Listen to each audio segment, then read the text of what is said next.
বিসমিল্লাহির রহমানির রহিম। পরম করুণাময় ও অসীম দয়ালু আল্লাহর নামে শুরু। ومن أحسن قولا ممن دعا إلى الله وعمل صالحا وقال إنني من المسلمين.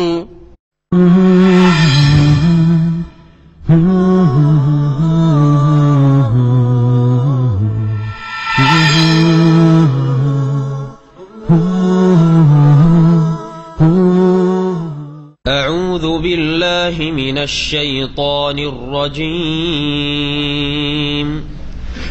المنافقون والمنافقات بعضهم من بعض يأمرون بالمنكر وينهون عن المعروف ويقبضون أيديهم نسوا الله فنسيهم إن المنافقين هم الفاسقون. وعد الله المنافقين والمنافقات والكفار نار جهنم خالدين فيها هي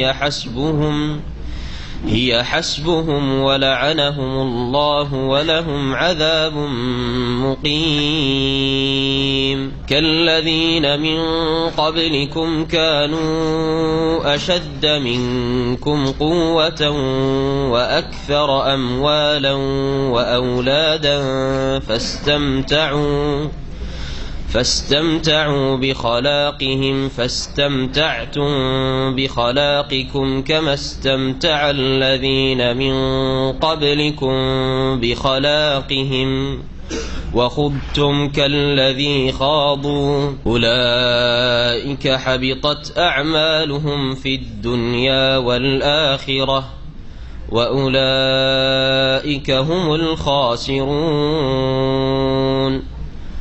ألم يأتهم نبأ الذين من قبلهم قوم نوح وعاد وثمود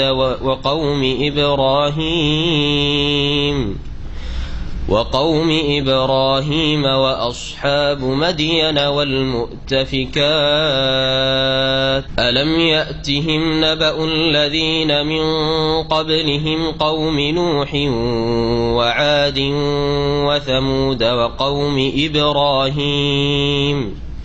وقوم إبراهيم وأصحاب مدين والمؤتفكات أتتهم رسلهم بالبينات فما كان الله ليظلمهم ولكن كانوا أنفسهم يظلمون.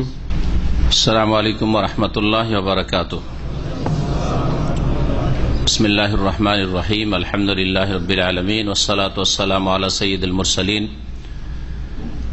نبينا محمد وعلى آله وصحبه أجمعين. أما بعد فأعوذ بالله من الشيطان الرجيم. كالذين من قبلكم كانوا أشد منكم قوة وأكثر أموالا وأولادا فاستمتعوا بخلاقهم فاستمتعتم بخلاقكم كما استمتع الذين من قبلكم بخلاقهم وخضتم كالذي خاضوا أولئك حبطت أعمالهم في الدنيا والآخرة وأولئك هم الخاسرون. মহান আল্লাহ সমস্ত প্রশংসা যে আল্লাহ পাক রব্বুল আলামিন সবকিছুর মালিক, যে আল্লাহ রব্বুল আলামিন সবকিছুই জানেন, তার থেকে কোনো কিছু গোপন রাখা যায় না। সে আল্লাহ পাকের যাবতীয় প্রশংসা যে আল্লাহ পাক রব্বুল আলামিন সূরা তাওবায় মুনাফিকদেরকে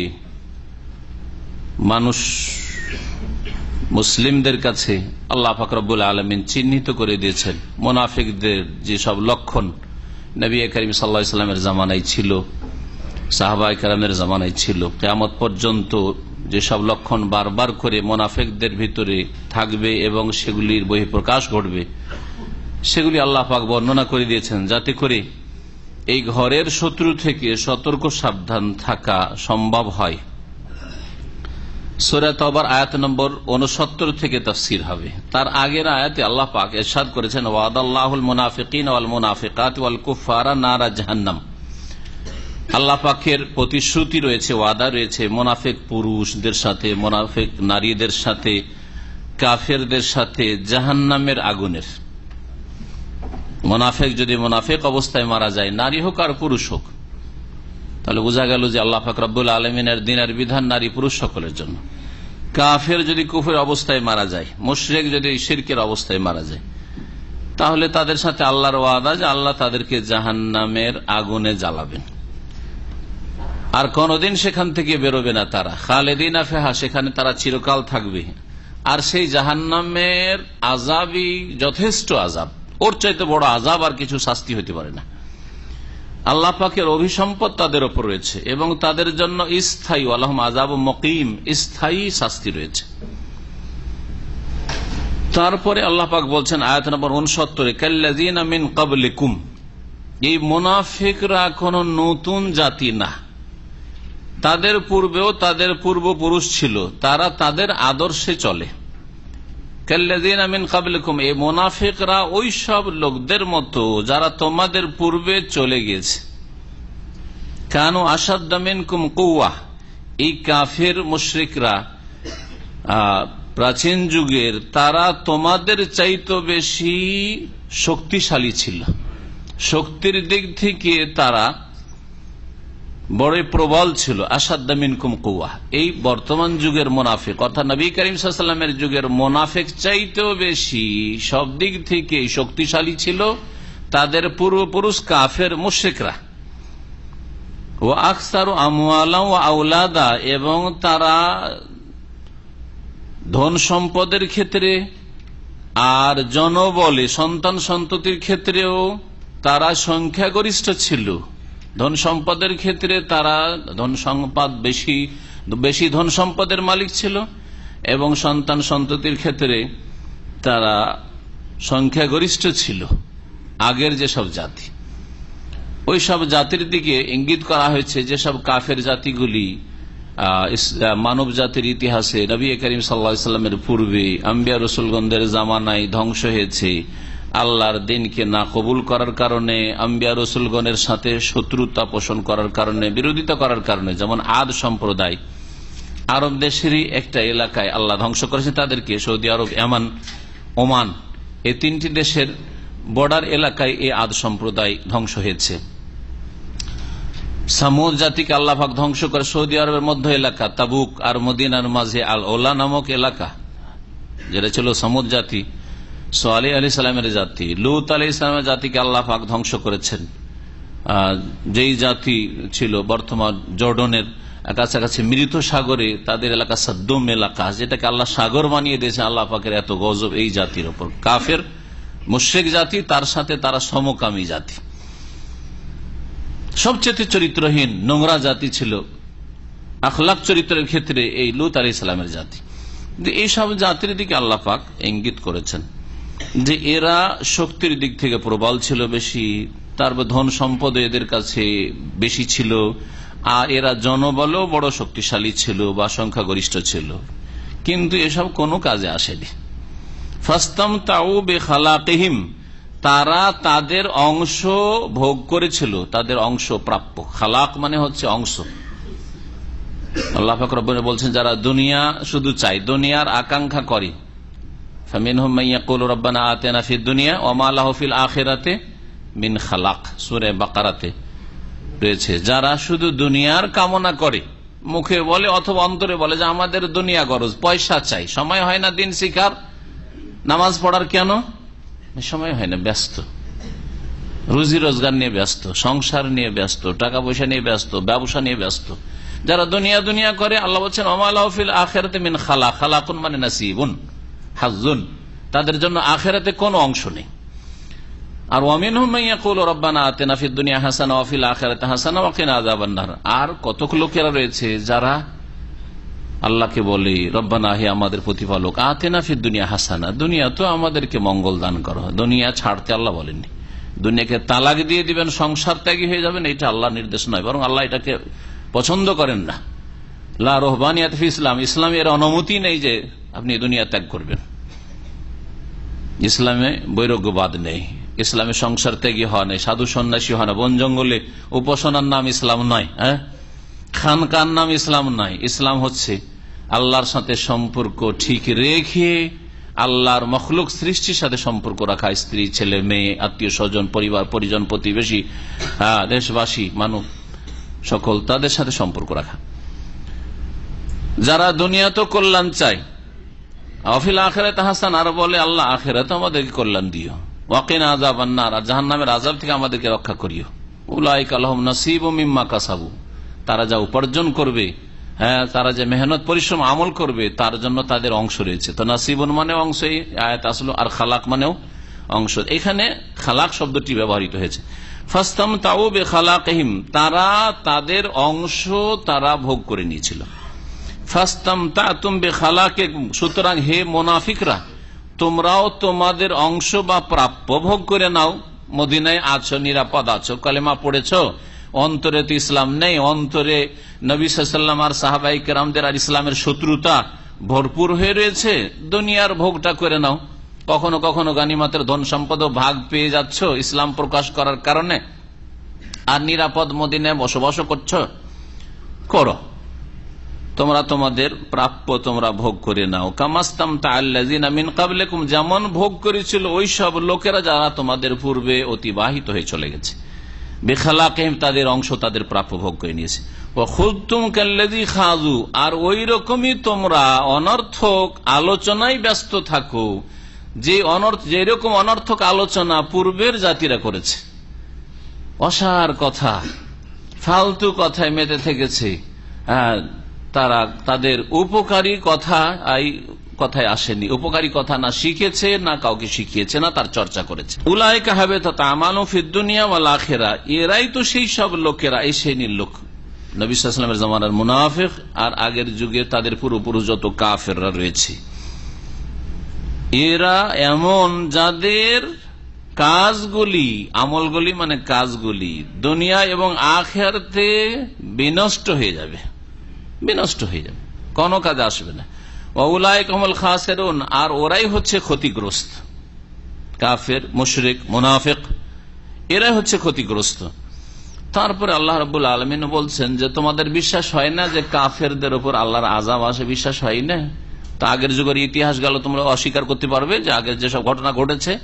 আল্লাহ বলছেন আলাম ইয়াতিহিম নাবাউল্লাযিনা মিন ক্বাবলিহিম কওমে নূহিন ওয়া আদিন ওয়া সামুদ ওয়া কওমে ইব্রাহিম ওয়া আসহাবে মাদিয়ান ওয়াল মুতাফিকাতি আতাতহুম রাসূলুহুম বিল বায়িনাত ফামা কানা আল্লাহু লিয়াযলিমাহুম ওয়ালাকিন কানু আনফুসাহুম ইয়াযলিমুন। তাদের কাছে কি আলাম ইয়াতিহিম, তাদের কাছে কি আসেনি? নাবাউল্লাযিনা মিন ক্বাবলিহিম, তাদের পূর্বের জাতির সংবাদ, মানে ওই সব ঘটনাবলীর সংবাদ তাদের কাছে আসেনি যে আদ একটা জাতি ছিল, সামুদ একটা জাতি ছিল, লূত আলাইহিস সালামের জাতি এভাবে ধ্বংস হয়েছে, ইব্রাহিম আলাইহিস সালামের শত্রুরা নমরুদ এবং তার অনুসারীরা এইভাবে ধ্বংস হয়েছে ইত্যাদি, ফেরাউনের অনুসারীরা এইভাবে ধ্বংস হয়েছে, এইসব ঘটনা তারা শোনে নাই? আর এগুলো কি মিথ্যা কথা না উপন্যাস?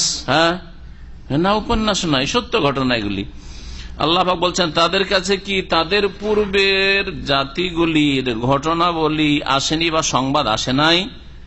যেমন কওমে নূহ আলাইহিস সালামের জাতি, নূহ আলাইহিস সালামের জাতিকে আল্লাহ পাক কিভাবে পানিতে ডুবিয়ে ধ্বংস করেছেন, নিচে থেকেও পানি, ওপর থেকেও পানি, পানি আর পানিতে আল্লাহ পাক ডুবিয়ে ধ্বংস, কোন জায়গায় আশ্রয় নিতে পারেনি। নূহ আলাইহিস সালামের ছেলে পাহাড়েও আশ্রয় নিয়েছে, পাহাড়ও ডুবে গেছে, আল্লাহ ধ্বংস করেছে। এসব ঘটনা আরবরা পরম্পরা জানতো, এমন নয় যে অস্বীকার করার কোন ক্ষমতা আছে, জানতো, মদিনার মুনাফিকরাও জানতো, মক্কার মুশরিকরাও জানতো। সেসব কথা বয়ান করা হয়েছে তাদের উপদেশের জন্য, তাদের সংশোধনের জন্য। নূহ আলাইহিস সালামের জাতি, ওয়া আদিন আদ সম্প্রদায়, ও সামুদ সম্প্রদায়, ওয়া কওমে ইব্রাহিম এবং ইব্রাহিম আলাইহিস সালামের জাতিকে ধ্বংস করা হয়েছে, ওয়া আসহাবে মাদিয়ান এবং মাদিয়ানবাসীকে ধ্বংস করা হয়েছে। মাদিয়ানবাসীর নবী কে ছিলেন? শুআয়ব আলাইহিস সালাম। এই জাতিকে ধ্বংস করা হয়েছে। আকাশ মেঘলা আকাশ, কিন্তু সেখান থেকে আল্লাহ পাকের আযাব বর্ষণ। তারপরে বিকট শব্দ, কয়েকটা আযাব দিয়ে আল্লাহ পাক, প্রচন্ড গরম। এইসব তাফসীর যখন ওই আয়াতগুলি এসেছে তখন আমরা পেশ করেছি, কয়েকটি আযাব দিয়ে আল্লাহ পাক ওই জাতিকে ধ্বংস করেছিলেন। ওয়াল মুতাফিকাতে, আর ওই জনপদের লোকেরা যেই জনপদকে বা যেই দেশকে, যে এলাকাকে উল্টে পাল্টিয়ে ধ্বংস করা হয়েছিল। ইতাফাকা মানে উল্টে দেওয়া, এটা সোজা আছে, যখন উল্টে দেবেন ইতাফাকা। ওয়াল মুতাফিকা, তো আল্লাহ রাব্বুল আলামিন যেই দেশটিকে বা যেই এলাকাটিকে উল্টে দিয়ে ধ্বংস করেছিলেন, তাদের খবর কি তাদের কাছে আসেনি? এই মদিনার মুনাফিকরা জানে না, মক্কার মুশরিকেরা জানে না, রাসূলুল্লাহ সাল্লাল্লাহু আলাইহি ওয়াসাল্লামের বিরোধীরা জানে না যে এদেরকে কেন ধ্বংস করা হয়েছে? তাহলে এই উল্টে দেওয়া বস্তি বা দেশ বলতে কি বোঝানো হয়েছে? লূত আলাইহিস সালামের জনপদ, যেটাকে বলা হয়েছে সাদ্দুম। এটাকে কয়েক আযাব দিয়ে পাথরও বর্ষণ করা হয়েছে।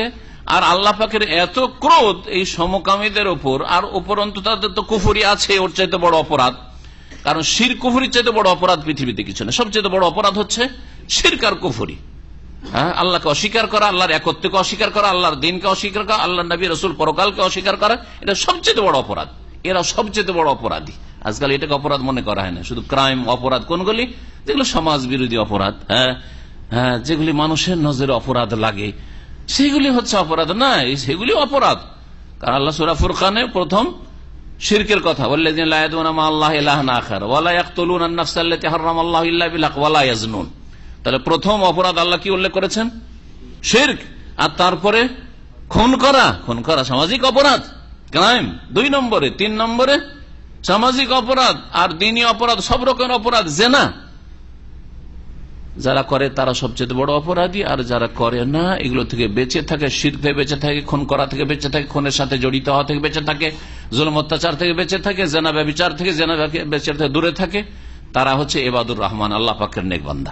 এই দেশকে আল্লাহ রাব্বুল আলামিন, ওই দেশের লোকে আল্লাহ পাথর বর্ষণ করেছেন, আর তারপরে জিবরাইল আলাইহিস সালাম সেই জনপদটিকে উঠিয়ে আকাশের দিকে উঠিয়ে উল্টে রেখে দিয়েছেন। ওপর ফাজালনা আলিয়াহা সাফিলাহা। আল্লাহ কোরআনে কি বলছেন?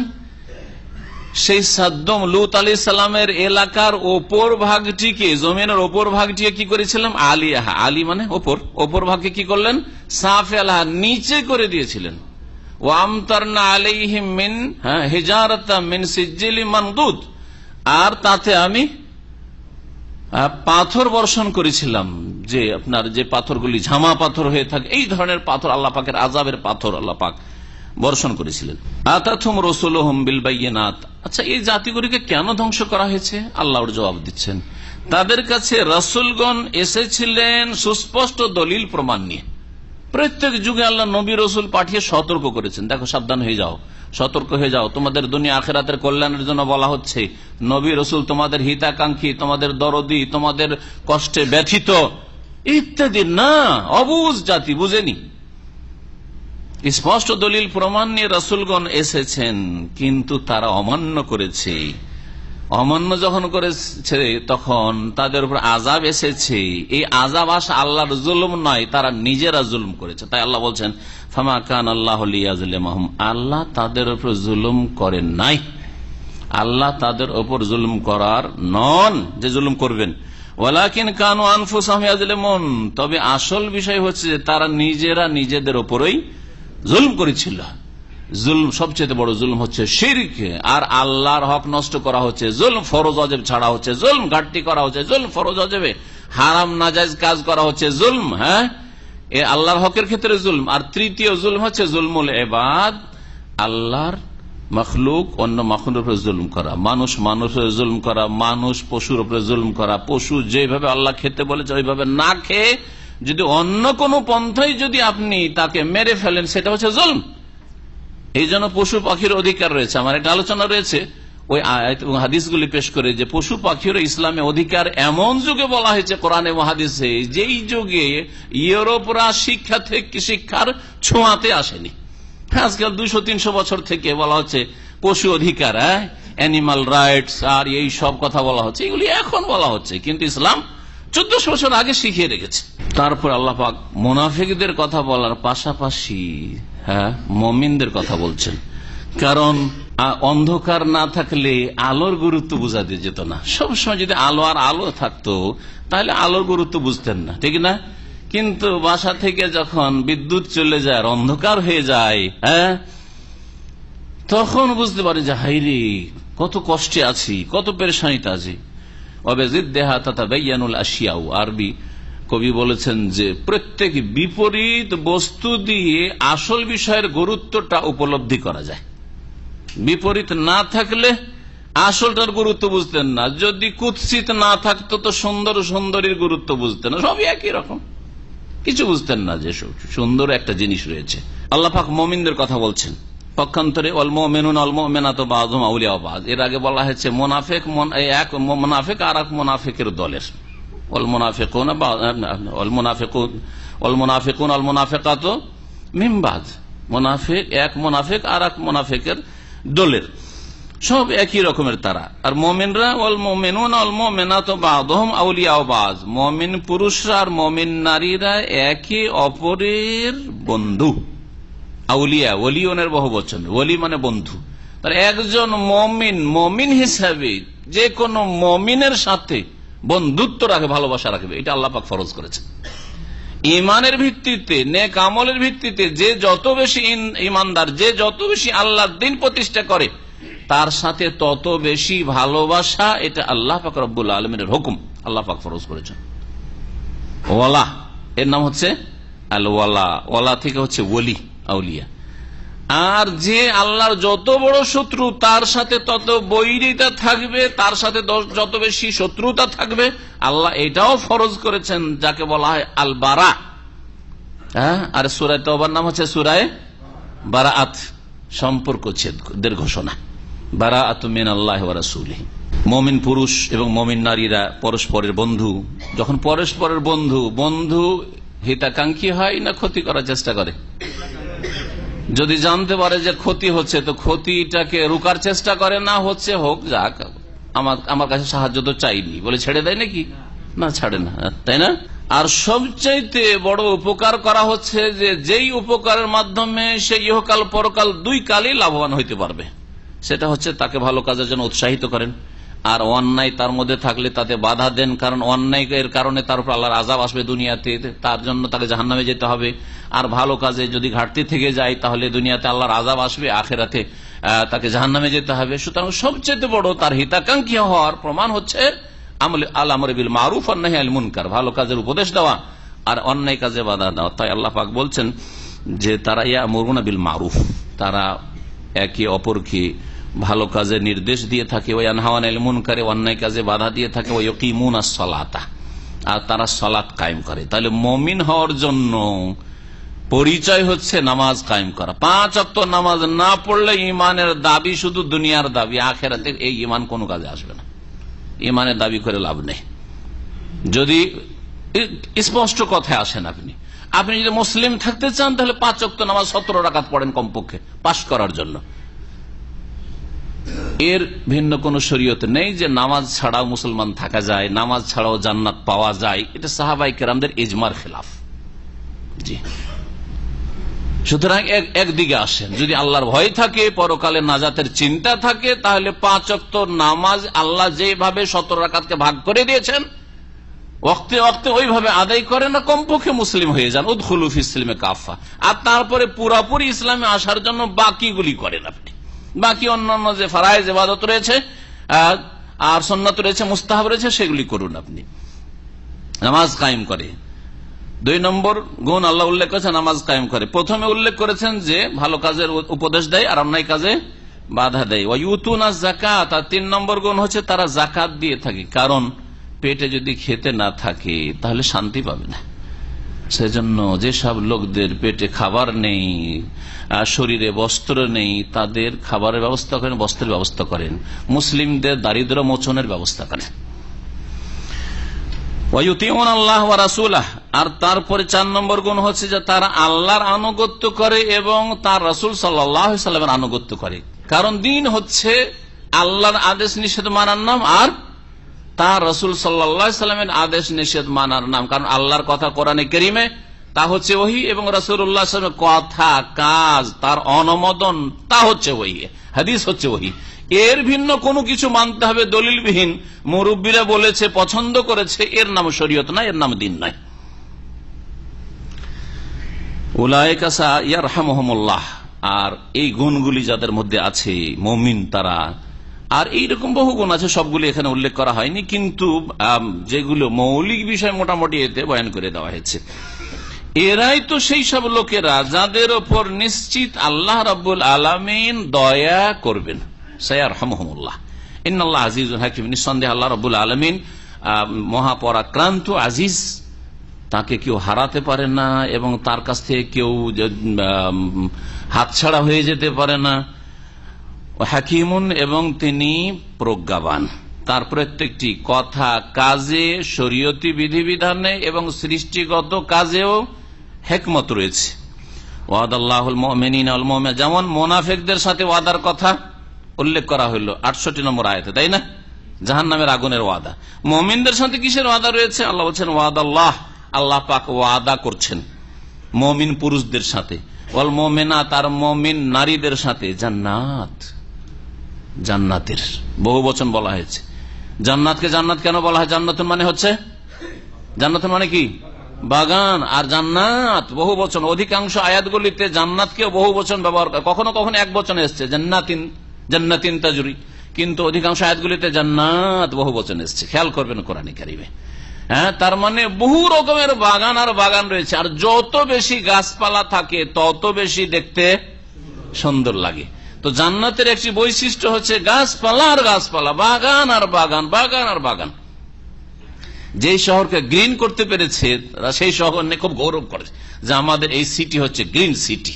শুনেছেন তো এগুলো? হ্যাঁ, জান্নাত বহু বাগান বিশিষ্ট জান্নাতে আল্লাহ পাক জান্নাতের ওয়াদা করেছেন, তাজরি মিন তাহতিহাল আনহার। আর তারপরে বাগানের সাথে সাথে বাগানের ভিতরে ভিতরে, বরং বাগানের তলা দিয়ে যদি নদী নালা প্রবাহিত থাকে তো আরো যে কত আনন্দময় আর কত যে মজা লাগে, তাই না? জি। খালিদিনা ফিহা, সেখানে চিরকাল বসবাস করবে মুমিন মুমিনাত। ওয়া মাসাকিনা তাইয়্যিবাহ, এবং উত্তম বাসস্থান তাদের জন্য হবে। মাসকানের বহু বচন হচ্ছে মাসাকিন। তাহলে একটি শুধু বাসা নয়, বহু তাদের সুন্দর সুন্দর উত্তম কি হবে? বাসস্থান হবে। ফি জান্নাত আদন, স্থায়ী জান্নাতে। আদন মানে হচ্ছে স্থায়ী, স্থায়ী জান্নাতে। জান্নাতের একটি নাম হচ্ছে আদন, আর আদানের শাব্দিক অর্থ হচ্ছে স্থায়ী। জান্নাত এমন একটি নিয়ামত, যে নিয়ামতটি স্থায়ী, এজন্য জান্নাতের একটি নাম হচ্ছে আদন। ওয়া রিদওয়ানুম মিনাল্লাহ আকবার, এই তো জান্নাত পেলই, আল্লাহ ওয়াদা করে রেখেছেন মুমিন মুমিনাতের সাথে, তার উপরে আল্লাহ পাকের এর চেয়ে বড় একটি নিয়ামত রয়েছে। সেটা কি? আল্লাহ রাজি হয়ে যাবেন, বলবেন তোমাদের উপরে এমন আমি সন্তুষ্ট হয়ে গেছি যে ফালা নাসখাতু আলাইকুম বাদাহু আবাদা, এরপরে কখনো তোমাদের উপর আমি অসন্তুষ্ট হব না, নারাজ হব না। এই কথা যদি আপনাকে আপনার বস, আপনার কফিল বলে দেয়, কোন কফিল তো বলবেও না, আল্লাহ কফিল ছাড়া কোন কফিল বলবে না। বলবে? হ্যাঁ, আল্লাহ কফিল ছাড়া দুনিয়ার কফিল বলবে না। 20-20 বছর কাজ করেন, আর একটু যদি স্বার্থে আঘাত লেগে যায় আর মনের উল্টা কাজ করে দেন, তো আপনার সবগুলি এত কাজ, আপনি অলরাউন্ডার ছিলেন, সব গেল, তার কাছে কোনো মূল্য নেই আপনার এহসানের। প্রত্যেকের ক্ষেত্রে ওই রকম, মালিকের ক্ষেত্রেও এটা বললে একতরফা কথা হয়ে যাবে। আপনার সাথে মালিক সব ভালো আচরণ করলো, হয়তো কোনো এক সময় 10 বছর 20 বছর ধরে কোনো দিন একটু বেতনে বা হকে ছুটিতে পাঠাতে কোনো লেট হয়নি, তারও অভাব দেখা দিয়েছে, যার ফলে 1-2 মাসের বেতন আটকে গেছে, সারা জীবনের এহসান সব ভুলে গেলেন আপনি। হ্যাঁ, এইরকমই স্বামী স্ত্রীর ক্ষেত্রে এগুলো বেশি ঘটে থাকে। স্ত্রী দুনিয়াদার স্ত্রী, স্বামী কত আদর স্নেহ করেছে, আর কত জানে প্রাণে তাকে খুশি করার চেষ্টা করেছে, আর কত তাকে হাদিয়া গিফট আর উপঢৌকন দিয়েছে, কিন্তু কখনো যদি অভাব হয় আর না দিতে পারে, তোমার বাড়িতে এসে কোনো সুখ পেলাম না, অথবা আপনার বাপের পক্ষ থেকে মায়ের পক্ষ থেকে কষ্ট পেয়েছে, আর অধিকাংশ শাশুড়ি শ্বশুর কষ্টও দেয় আমাদের সমাজে, বউগুলিকে, অধিকাংশই। রাগ করবেন না কেউ কিন্তু, কারণ এগুলো তিক্ত অভিজ্ঞতা। তো এই যে কষ্ট দেয়, কষ্ট দুই দিক থেকে হয়। আজকাল তো বউরাই বেশি কষ্ট দিচ্ছে।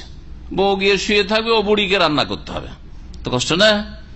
হ্যাঁ, যে আলাদা বাড়িতে থাকেন একটা আলাদা কথা, সৌদি আরবদের মতো আলাদা বাড়িতে থাকেন, রান্না করে দিয়ে না, আসলেন মেহমানের মতো কিছু নিয়ে আসলেন, খেয়ে দিয়ে চলে গেলেন, খাইয়ে দাওয়ে, ওটা আলাদা কথা। একই বাড়ি থাকবেন আর বুড়ি রান্না করবে, শাশুড়ি, আর আপনি শুয়ে থাকবেন, টিভি দেখবেন, জায়েজ না? কখনো না। কিন্তু দুই দিক থেকে কষ্ট দেওয়া হয়ে থাকে। যদি মা কষ্ট দেয়, আরে টেলিফোন আসছে আপনার কাছে, তোমার বাড়িতে এসে তোমার মা যে জালেম, জীবনও শান্তি পেলাম না, অথচ কত যে শান্তির সামগ্রী তাকে দিয়ে রেখেছেন, কত যে সুখে আছে। অনেকে স্বামীকে দেখতে পায়নি, বিবাহ হয় না, এখন এ হয়ে গেছে, রিটায়ার্ড হয়ে গেছে, 30-40 বছর বয়স হয়ে যাচ্ছে, পয়সার অভাব নেই, কিন্তু তারপরে বিবাহ হয় না। ধন সম্পদ আছে, বাড়ি আছে, গাড়ি আছে, তারপরে বিবাহ, স্বামী খুঁজে পায় না। আরে তুমি সম্পদ, স্বামী তো পেয়েছ, স্বামী তো পেয়েছ, আল্লাহর বড় নিয়ামত পেয়েছ, শুকরিয়া আদায় করো। তারপর যদি ধার্মিক আর যদি নামাজি স্বামী হবে, নামাজি স্বামীর কাছে থাকা জায়েজই নয়। এটা হচ্ছে ইসলাম। আল্লাহর সন্তুষ্টি, আল্লাহর সন্তুষ্টি স্থায়ী সন্তুষ্টি। জান্নাতে যখন জান্নাতীরা চলে যাবে, নবী করিম সাল্লাল্লাহু আলাইহি ওয়াসাল্লামের হাদিস রয়েছে, হাদিসগুলো সময়ের স্বল্পতার জন্য শোনাচ্ছি না, কিন্তু তার অর্থটা বলে দিচ্ছি। আল্লাহ পাক বলবেন যে আহলাল জান্নাহ, হে জান্নাতীরা, আল্লাহ মাজিদকুম, তোমাদেরকে আর কিছু দেব কি? বেশি কিছু চাও কি? আর কি দিবে আল্লাহ? যা কিছু দিয়েছে যথেষ্ট, যা আমাদের চাওয়ার ছিল, পাওয়ার ছিল, চেয়েছি, পেয়ে গেছি, জান্নাত পেয়ে গেছি, আর কি দিবে তুমি? বলছে ওহিল্লু আলাইকুম রিজওয়ানি, আমি তোমাদের জন্য আমার সন্তুষ্টিকে অবধারিত করছি। ফালা আসখাতু আলাইকুম বাদহু, আবার তোমাদের উপর কখনো অসন্তুষ্ট হব না। এখানে ওই কথাটি রয়েছে, ওয়ারিদওয়ানু মিনাল্লাহি আকবার, এবং আল্লাহ পাকের সন্তুষ্টি সেই দিন সবচেয়ে বড় আল্লাহর দান হবে। সবচেয়ে বড় জান্নাতের চাইতে বড় দান হবে কি? আল্লাহর রাজি থাকা। আপনাকে যদি সুখের জায়গাতেও রাখে, যদি আপনার না খোশ থাকে, মানসিক অশান্তি, তাই না? ইসলামী সেন্টারে কাজ করেন, কিন্তু সবসময় মানসিক চাপের মুখে। হ্যাঁ, ভালো লাগবে নাকি? ভালো লাগবে? কখনো ভালো লাগবে না, বাড়িতে থাকতে হবে। যালিকা হুয়াল ফাউজুল আযীম, আর এটি হচ্ছে মহা সাফল্য, এই হচ্ছে মহা সাফল্য। আল্লাহ পাক রব্বুল আলামিন তারপরে নবী করিম সাল্লাল্লাহু আলাইহি সাল্লামকে সম্বোধন করে বলছেন, ইয়া আইয়ুহান নবী, হে নবী, জাহিদিল কুফারা ওয়াল মুনাফিকিনা ওয়াগলুদ আলাইহিম, তুমি কাফেরদের বিরুদ্ধে জিহাদ করো এবং মুনাফিকদের বিরুদ্ধে জিহাদ করো। ওয়াগলুদ আলাইহিম, এবং তাদের উপর কঠোরতা বা তাদের ক্ষেত্রে কঠোরতা অবলম্বন করো, কঠোরতা অবলম্বন করো। ওয়া মাওয়াহুম জাহান্নাম, এবং তাদের বাসস্থান হচ্ছে জাহান্নাম। ওয়া বিসাল মাসির, আর জাহান্নাম হচ্ছে বড়ই জঘন্য প্রত্যাবর্তন স্থল। সারা ইয়াসির মানে কোথাও হয়ে যাওয়া বা চলে যাওয়া, আর মসির হচ্ছে ইসম জারফের সেগা, মানে প্রত্যাবর্তন স্থল, যাওয়ার স্থান। তো এমন এক স্থান জাহান্নাম, যেখানে যেতেই হবে কাফেরকে, মুনাফিককে। আর সেই জায়গায় দুনিয়ার যত জায়গায় মানুষ গিয়ে থাকে, সবচেয়ে নিকৃষ্ট জায়গা হচ্ছে জাহান্নাম। এই জন্য আল্লাহ পাক কোরআনে কারীমের বহু আয়াতে বলছে বিসাল মাসির, বিসাল মাসির, প্রত্যাবর্তন স্থল বড়ই জঘন্য এই জাহান্নাম। কাফেরদের বিরুদ্ধে আল্লাহ জিহাদ করতে বলেছে, তাই না? তো কাফেরদের বিরুদ্ধে জিহাদ, মুফাসসিরিনগণ বলেছেন, সমস্ত মুফাসসিররা উল্লেখ করেছেন কাফেরদের, আর এই ক্ষেত্রে একমত সমস্ত মুফাসসিরিন, মুহাদ্দিসিন, ফুকাহা, উলামা একমত যে কাফেরদের বিরুদ্ধে জিহাদ হচ্ছে প্রয়োজনে, অস্ত্রের দ্বারা। প্রয়োজনে কিসের দ্বারা? অস্ত্রের। জিহাদের তিনটা স্তর। এটা নিম্ন স্তর, অন্তরে ঘৃণা করে অন্যায়ের প্রতিবাদ করা, তাই না? সহিহ মুসলিমের হাদিস। আর তার উপরের স্তরটা হচ্ছে কথার দ্বারা, কলমের দ্বারা, আজকাল কলমের জোর রয়েছে বড়, কথার দ্বারা, কলমের দ্বারা, ব্যক্তি পর্যায়ে, সমষ্টিগত ভাবে ভালো কথার দ্বারা ভালো কথা বলার প্রয়োজন রয়েছে, অন্যায়ের বিরুদ্ধে কথা বলার প্রয়োজন রয়েছে। আর যেখানে বললে কাজ হবে, যেমন ভাবে বললে কাজ হবে, ওইভাবে বলে কি করা? জেহাদ করা। এটাও জেহাদ। এটা হচ্ছে কথার জেহাদ, কলমের জেহাদ। লিখনি, আপনার কথার জেহাদ, আপনি কথা লিখছেন, তার বক্তব্য কথার জেহাদ। কারো সাথে একটি দ্বীনি বিষয়ে কথা বললেন, ভালো কথা বললেন, সে ভালো উপদেশ হোক, পজিটিভ হোক অথবা নেগেটিভ হোক, যেখানে যেমন ভাবে বললে কাজ হয়, এটা হচ্ছে আপনার জেহাদ। এটা হচ্ছে নিচের দিক থেকে দ্বিতীয় স্তর। আর তারপরে সবচেয়ে উচ্চ স্তর হচ্ছে ফালিয়ুগাইয়িরহু বিয়াদিহি। নবী সাল্লাল্লাহু আলাইহি ওয়াসাল্লাম ওপর থেকে শুরু করেছেন, আমি এদিক থেকে শুরু করলাম, এখানে বোঝানোর জন্য। তো বল প্রয়োগ করে, হাত দ্বারা মানে বল প্রয়োগ করে অন্যায়কে নির্মূল করা, অন্যায় বাধা দাও। অন্যায় হচ্ছে আল্লাহর জমিনে, অন্যায় হতে দেব না। যার যেখানে যতটা ক্ষমতা বল প্রয়োগ করা আছে তা প্রয়োগ করবে। দেশের শাসক তার গোটা দেশে করবে, অন্য দেশে করতে পারবে নাকি? অন্য দেশে পারবে না হয়তো। জি। আর বাড়ির শাসক যদি বলে গোটা ডিস্ট্রিক্টে করবো, পারবে নাকি? ডিস্ট্রিক্টের শাসক, ডিসি, ডিএম যদি মনে করে যে আমি কি করব, আমি গোটা দেশে করব, পারবে নাকি? ভুল কাজ করবে সে। অন্যের জায়গাতে সে যাবে নিজের ক্ষমতা দেখাতে, যেটা তার জন্য অবৈধ, এবং সেখানে গিয়ে সে কোনটা চাবে, ক্ষতিগ্রস্ত হবে, লাভ করতে পারবে না। এই কথাটা এই জন্যই বলছি যে 2-4টা দিনের কথা শিখে কিছু লোক মনে করে যে জেহাদ জেহাদ জেহাদ, যুবক পোলাপান কিছু মনে করে যে এখন আর কিছু বাকি নেই, শুধু জেহাদ বাকি আছে, অথচ ওর ফজর নামাজই ঠিক করতে পারেনি হয়তো। এখনো ফিল্ম দেখা ছাড়তে পারেনি, এখনো ফেসবুকে মহিলা দেখা ছাড়তে পারে নাই, নিজের নফসের জিহাদটাই করতে পারেনি, গুনাহ থেকে নিজেকে বাঁচাইতে পারেনি। কিন্তু 2-4টা হরফ পড়ে আর ওর মালিকানা, ওর বাড়ি তো চলে না, আর বাড়ির মালিক তো আপনার বাপ হয়তো, বা আপনার যে আসল যে অভিভাবক করেছে, নিজের বাড়িরও মালিক হইতে পারেননি আপনি। আর আপনি গোটা দেশ ঠিক করবেন এখন জিহাদ জিহাদ রাস্তায় নেমে, অথবা গোটা পৃথিবী ঠিক করবেন। এই শ্রেণীর লোক কিছু পয়দা হতে যাচ্ছে, এদের থেকে সাবধান। এটা জেহাদ নাই, এটা হচ্ছে খুরুজ, আর এরা হচ্ছে খারিজি। জি, জেহাদ যার যেখানে যতটা ক্ষমতা রয়েছে আপ্রাণ চেষ্টা করা, সেখানে সর্বাত্মক প্রচেষ্টা চালানো, মুজাহাদা প্রচেষ্টা চালানো, এই হচ্ছে জেহাদ। তো আর অস্ত্রের জেহাদের জন্য বেশ কিছু শর্ত রয়েছে, সেই শর্তগুলি পুরা হবে তখন জেহাদ হবে। আমি তো এই জন্যই অনেক আলোচনাতে বলি যে সব ইবাদত বন্দিগির জন্য শর্ত রয়েছে, সমস্ত ইবাদত বন্দিগির জন্য কি রয়েছে? রোজার জন্য শর্ত নেই? আপনি যদি সফরে থাকে আর পিপাসাতে মনে হচ্ছে যে আমার গলা শুকিয়ে গেছে, আর বাঁচবো কি বাঁচবো না, তারপরে যদি রোজা রাখেন, নেকি না গুনাহ? তাহলে রোজারও যেন শর্ত রয়েছে, তাই না? মুকিম হওয়া বাড়িতে। জি, অসুস্থ অবস্থায় মরে যাবো, আমি মরেই তো যাবো, অসুস্থতে আছি কিন্তু রোজা ছাড়বো না, এরকম অনেক মূর্খ লোক আছে, বিশেষ করে মহিলাদের মধ্যে। মরেই তো যাবো, তো রোজাটা রেখেই মরবো, জায়েজ? রোজা রাখার জন্য আরো কষ্ট হচ্ছে, আরো রোগ বেড়ে যাচ্ছে। ডাক্তার বলছে দিনে 3 বার করে ওষুধ খেতে হবে, দিনে 2 বারও খেতে পারছেন না। তাহলে জায়েজ রোজা রাখা? তাহলে রোজা রাখার জন্য শর্ত রয়েছে, জিহাদের জন্য শর্ত নাই? যে পোলাপান 18-20 বছর সব বেরিয়ে চলে যাবে, আর ধোকা দিয়ে এই ধোকাবাজরা বের করে নিয়ে চলে যাবে এদেরকে, না। তো জিহাদ, কাফেরদের বিরুদ্ধে জিহাদ, এই 3টি জিহাদ রয়েছে। কিন্তু অস্ত্রের জিহাদ বা বল প্রয়োগের জিহাদ যেটা রয়েছে, সেটার জন্য বেশ কিছু শর্ত রয়েছে। ওপরটা যদি করতে পারেন তো ভালো, ওটা যদি না পারেন, যেমন আপনি বাড়ির মালিক আর আপনি বল প্রয়োগ করার মালিক না। একটা লোক যদি সৌদি আরবে নামাজ না পড়ে, সৌদি আরবে নামাজ পড়েন, রাস্তায় বসে আছে, বুঝাই তাহলে বুঝবেন। তো আপনি বল প্রয়োগ করে তাকে টেনে হেঁচড়ে মসজিদে নিয়ে যাবেন, এই কাজটা যদি করেন তো ঠিক করবেন না ভুল করবেন? আইনগত ভুল করবেন। আর যদি দুজনে মারামারি লেগে যায়, পুলিশ কেস যদি হয়, তবে কেসে জিততে পারবেন না। তোকে টেনে হেঁচড়ে নিয়ে যাওয়ার কি অনুমতি দিল? তা আপনার কাজ কি ছিল? মুখে বলা তাকে, তাই না? মুখে বলা, বা নামাজের গুরুত্ব সম্পর্কে একটা ক্যাসেট দেন, একটা লিফলেট দিয়ে দেন, বুঝুক নামাজের গুরুত্বটা, চলেন ভাই নামাজ পড়তে যাই, এইটুকু বলা, তাই না?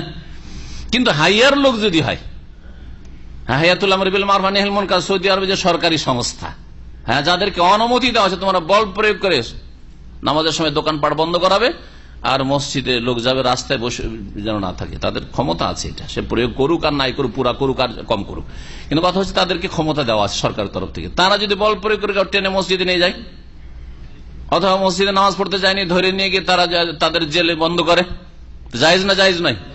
জায়েজ, বরং ফরজ আদায় করলো তারা, জায়েজ, কারণ তাদেরকে ক্ষমতা দেওয়া আছে জি বল প্রয়োগ করার। কাফেরদের বিরুদ্ধে 3টি জেহাদ রয়েছে, কিন্তু বল প্রয়োগের জেহাদের জন্য শর্ত রয়েছে। জি, সেই শর্তগুলি আপনাকে জেনে নিতে হবে। যখন কোনো কাজে নামবেন তার আগে জেনে নিতে হবে যে আমি শর্ত পুরা করতে পেরেছি কিনা। আপনি হজে যাবেন, হজের শর্ত পুরা হয়েছে কিনা আপনি জানবেন না? অবশ্যই আপনাকে জানতে হবে যে আমার হজের শর্ত পুরা হয়েছে কিনা। এদিকে ঋণের বোঝা চেপে আছে, কিন্তু আবেগে হজ করবেন। হজটা করবো ভাই, সৌদি আরব এসছি, এটা হজ না করি লোকে কি বলবে, আর আমারই মনটা কি বলবে, একটা অশান্তিতে থাকবে, এটা হজটা করে যায়। আর এদিকে কত লোকের পাওনা, কত লোক পাবে টাকা পয়সা, না ভাই ওদেরকে অদা খেলাপ করছেন, দিব দিব দিব দিব, ও দিবেন আপনি, এখন না দিতে পারলে কিয়ামতের দিন দিবেন নেকি দিয়ে, ঠিক না? তাহলে হজ করা যায়, তাহলে ওরও শর্ত রয়েছে। মুনাফিকদের বিরুদ্ধে জিহাদ অস্ত্র দিয়ে, প্রশ্ন, মুনাফিক আল্লাহ নবীকে বলছেন কাফেরদের বিরুদ্ধে জিহাদ করো, মুনাফিকদের বিরুদ্ধে জিহাদ। কাফেরদের বিরুদ্ধে বুঝালেন অস্ত্র, নবী সাল্লাল্লাহু আলাইহি ওয়াসাল্লাম বদর করেছেন, ওহদ করেছেন, খন্দকে জিহাদ করেছেন, তাবুকেও গেছেন, মক্কা বিজয় করেছেন, হুনাইনের যুদ্ধ করেছেন, ও যুদ্ধ করে খাইবারে যুদ্ধ করেছেন। আর মুনাফিকদের বিরুদ্ধে নবী সাল্লাল্লাহু একটা যুদ্ধ করেছেন, করেন নাই। তাহলে এখানে মুনাফিকদের বিরুদ্ধে জিহাদ আপনাকে দ্বিতীয় আর তৃতীয় স্তরে নেমে আসতে হবে। কথার দ্বারা জিহাদ, কথার দ্বারা জিহাদ, আর অন্তরে তাদের ঘৃণা করে শত্রুতা রেখে জিহাদ, তাদেরকে কোণঠাসা করার জিহাদ, তাদেরকে লাঞ্ছিত অপদস্থ করার জিহাদ। এদেরকে মদিনাতে লাঞ্ছিত অপদস্থ করে রাখো, এদেরকে মান ইজ্জত দিও না, উঁচা কুরসি দিয়ে দিও না। মুনাফিককে উঁচা কুরসি নিয়েছে, ইসলামের স্টেজে এসে বসাই দিলাম, এরকম কাজ করিও না। কিন্তু নবী করিম সাল্লাল্লাহু আলাইহি ওয়াসাল্লামকে অনেক সময় সাহাবীরা বলেছেন, খালিদ বিন ওয়ালিদ, উমর, এরকম বেশ কিছু সাহাবায়ে কেরাম, ইয়া রাসূলুল্লাহ দানি আযরিব উনকা হাযাল মুনাফিক, আমাকে একটু শুধু অনুমতিটা দেন, এই মুনাফিকের গর্দনটা উড়িয়ে দিই। একটা মুনাফিকের গর্দন উড়াইতে দিয়েছেন নবী করিম সাল্লাল্লাহু আলাইহি ওয়াসাল্লাম, না নিষেধ করেছেন? লা, চলবে না। কাইলা ইয়াতাহাদ্দাসুন নাস, যাতে করে লোকেরা বলার সুযোগ না পেয়ে যায়, আন্না মুহাম্মাদান ইয়াকতুল আসহাব, মুহাম্মদ তার সাথী সঙ্গীদেরকে খুন করছে। আর মুসলিম হবি, দেখ দেখ দেখ মুহাম্মদ নিজের সাথী সঙ্গী, এরা তো মুসলিম, আব্দুল্লাহ বিন উবাই মুসলিম। এইসব মুনাফিকগুলোকে মুসলিম মনে করবে মূর্খ লোকেরা, যারা জানে না আসল বিষয়টা, অথবা জানলেও তারা বলবে তো মুসলিম। ওরা তো ওই গভীর ভাবে জানে না যে আল্লাহর কাছে এরা কাফের মুনাফিক। মুহাম্মদ তো নিজের সাথী সঙ্গীকে খুন করছে। আজকাল যারা এই খারেজি দল বেরিয়েছে জিহাদ জিহাদের নামে, তারা এইরকমই কাজ করছে। হ্যাঁ, তারাও কাফেরকে বাদ দিয়ে যারা মুনাফিক ধরে নিলাম যে মুনাফিক, হ্যাঁ, নবী সাল্লাল্লাহু আলাইহি ওয়াসাল্লামের জামানায় মুনাফিক একটা মুনাফিককে হত্যা করা হয়নি। আর এরা মুসলিমদের ওপর, মুসলিম শাসক, মুসলিম সরকারের যারা অফিস আদালতে বড় অফিসার রয়েছে, চাকরি করে, বা আপনার কোর্টে জজ ইত্যাদি রয়েছে, এগুলি খুন করাকে জিহাদ মনে করে। তো এটা কি নবীর আদর্শ, না নবীর বিরোধিতা করা? সাহাবীরা অনুমতি চেয়েছেন, নবী নিষেধ করেছেন, ঠিক কিনা?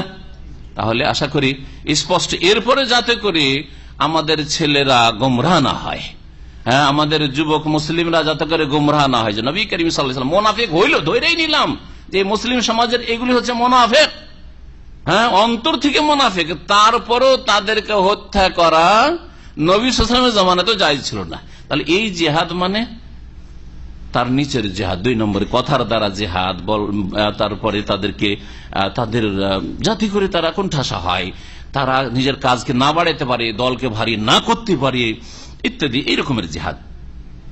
চাপের মুখে থাকে যাতে করে সোজা হয়ে সোজা আঙ্গুলে বেরোবে না ঘি, তো বাঁকা আঙ্গুলে যেন আসে, এই রকমের চেষ্টা করা। ওয়াগুলুজ আলাইহিম, এই জন্য আল্লাহ বলছে তাদের ক্ষেত্রে কঠোর ভাষী হও, কঠোরতা অবলম্বন করা। নম্র ভাষী কোন ক্ষেত্রে হইতে হবে? দাওয়াতের ময়দানে হইতে হবে। কাফের মুনাফিককে যদি দাওয়াত দেন তখন নম্র ভাষী হইতে হবে। কিন্তু যখন দেখবেন যে এখানে নম্র ভাষী হলে আমাকে কাপুরুষ মনে করবে, আমার উপরে চেপে বসবে, তখন ওয়াগুলুজ আলাইহিম, শক্ত হইতে হবে। ওকে যখন জাহান্নামের রাস্তাকে উদ্ধার করার আশা রয়েছে, আমি দাওয়াত দিচ্ছি, তখন নরম ভাষায় কথা বলে। ফেরাউনের সামনে আল্লাহ কি বলছেন?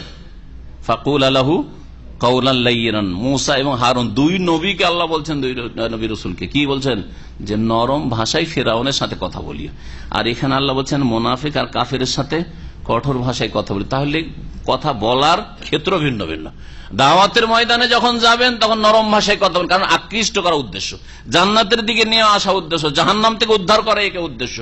কিন্তু যখন দেখবেন যে না, এইটা এখানে দাওয়াতের ক্ষেত্র নেই, এখানে যদি আমি ওর সাথে নরম ভাষায় কথা বলি, ও চাপ সৃষ্টি করছে তার দিকে নিয়ে যাওয়ার জন্য, আমি যদি শক্ত না হই তাহলে আমার উপর চেপে বসবে।